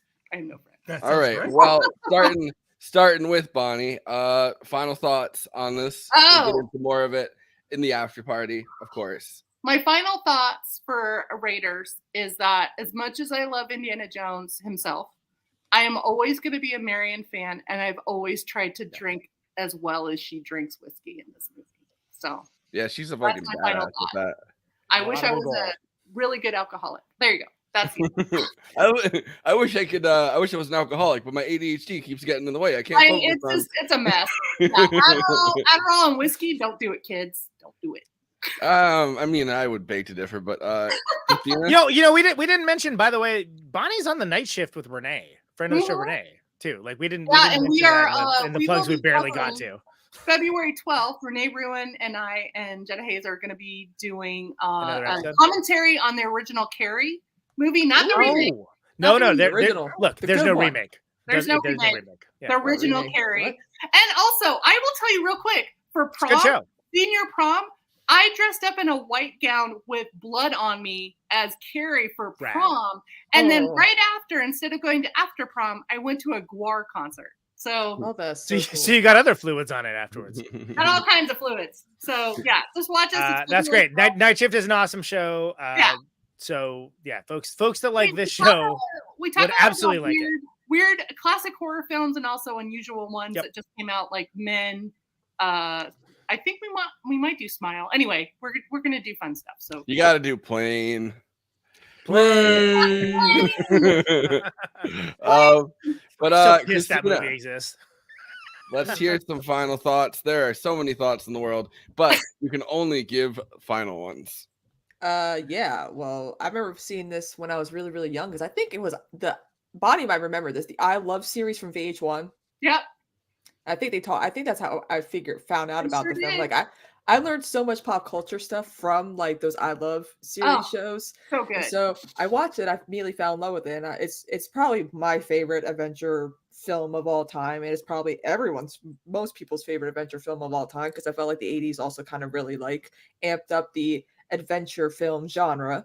But yeah, I just think everything. I mean, the effects, the acting, the script, the direction. It's just such an amazing film. It's almost like it's literally the perfect adventure film. Like there's really nothing that can be changed to make it better. Yeah. You know, I just love it. All right. Conan, Neutron. You know, there's only one temple. The secret friends, I know they're in the temple. Just some final thoughts. Sometimes I feel like we're in the warehouse, frankly. But yeah, echoing Christina, this has got to be the best adventure film of all time. And it's we talked about like the iconic music. We talked about iconic shots that are in this film. An iconic character with a flaw that, like, you know, the snakes thing. Love it. Love everything about it. It's a classic. It is a classic. Is the nadir of the genre as far as I'm concerned. I like almost all of the sequels. But I'm glad we're taking this as its own film because it deserves to be in the classical canon of excellent films. It's somehow crazily exactly rated, or maybe a little underrated as a film, like as a phenomenon, rated correctly, but like maybe underrated as a film. Yeah, I think it gets crushed underneath the franchise. I think people think of like the continuum of Indiana Jones rather than Raiders of the Lost Ark, which is just the very rare for me, like 5-star film, like just across the board aces.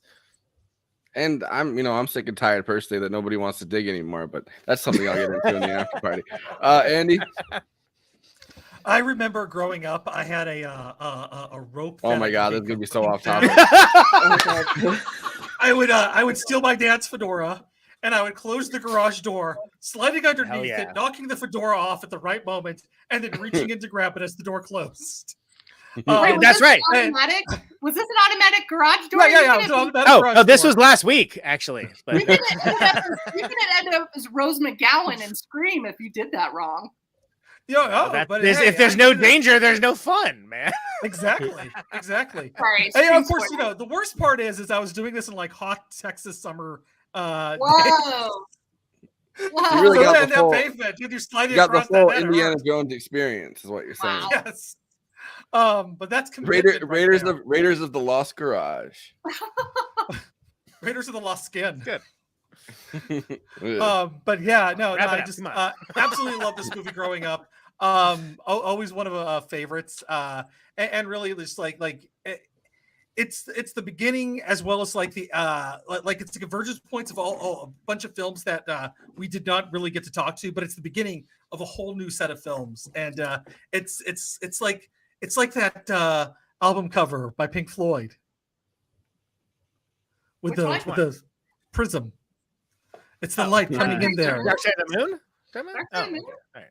Wait, did I get the wrong name? They have like 10 albums. You have to be more specific, man. But I get it. Yeah. I think you're onto something here, right? There's a lot of movies that we could have covered, and that like it's hard choices. We have to make hard choices on this show. We don't get to cover it. And those are the white lights coming into the prism, and then there's the rainbow coming out of all the knockoffs, the Alan Quartermains, the Quigley Down Under. Well, also The Mummy, Tomb Raider. Yep. I mean, this movie inspired so many other movies that are favorites of other. And we'll talk about literally all of them in the after party. Yes, we will. Yes, we will. All right. Well, we'll be back on Tuesday talking about another Spielberg movie, Jurassic Park. So we're gonna Spielberg out. Nice. This weekend. By the way, it has the sexiest Goldblum move. He's shirtless for a surprising amount of the movie. Yeah. A lot. And I'm gonna leave you guys here. After party is gonna be on in like a few minutes. I want to hop right into it, but we'll be back with the after party. What I would say is arcs. We don't need no stinking arcs.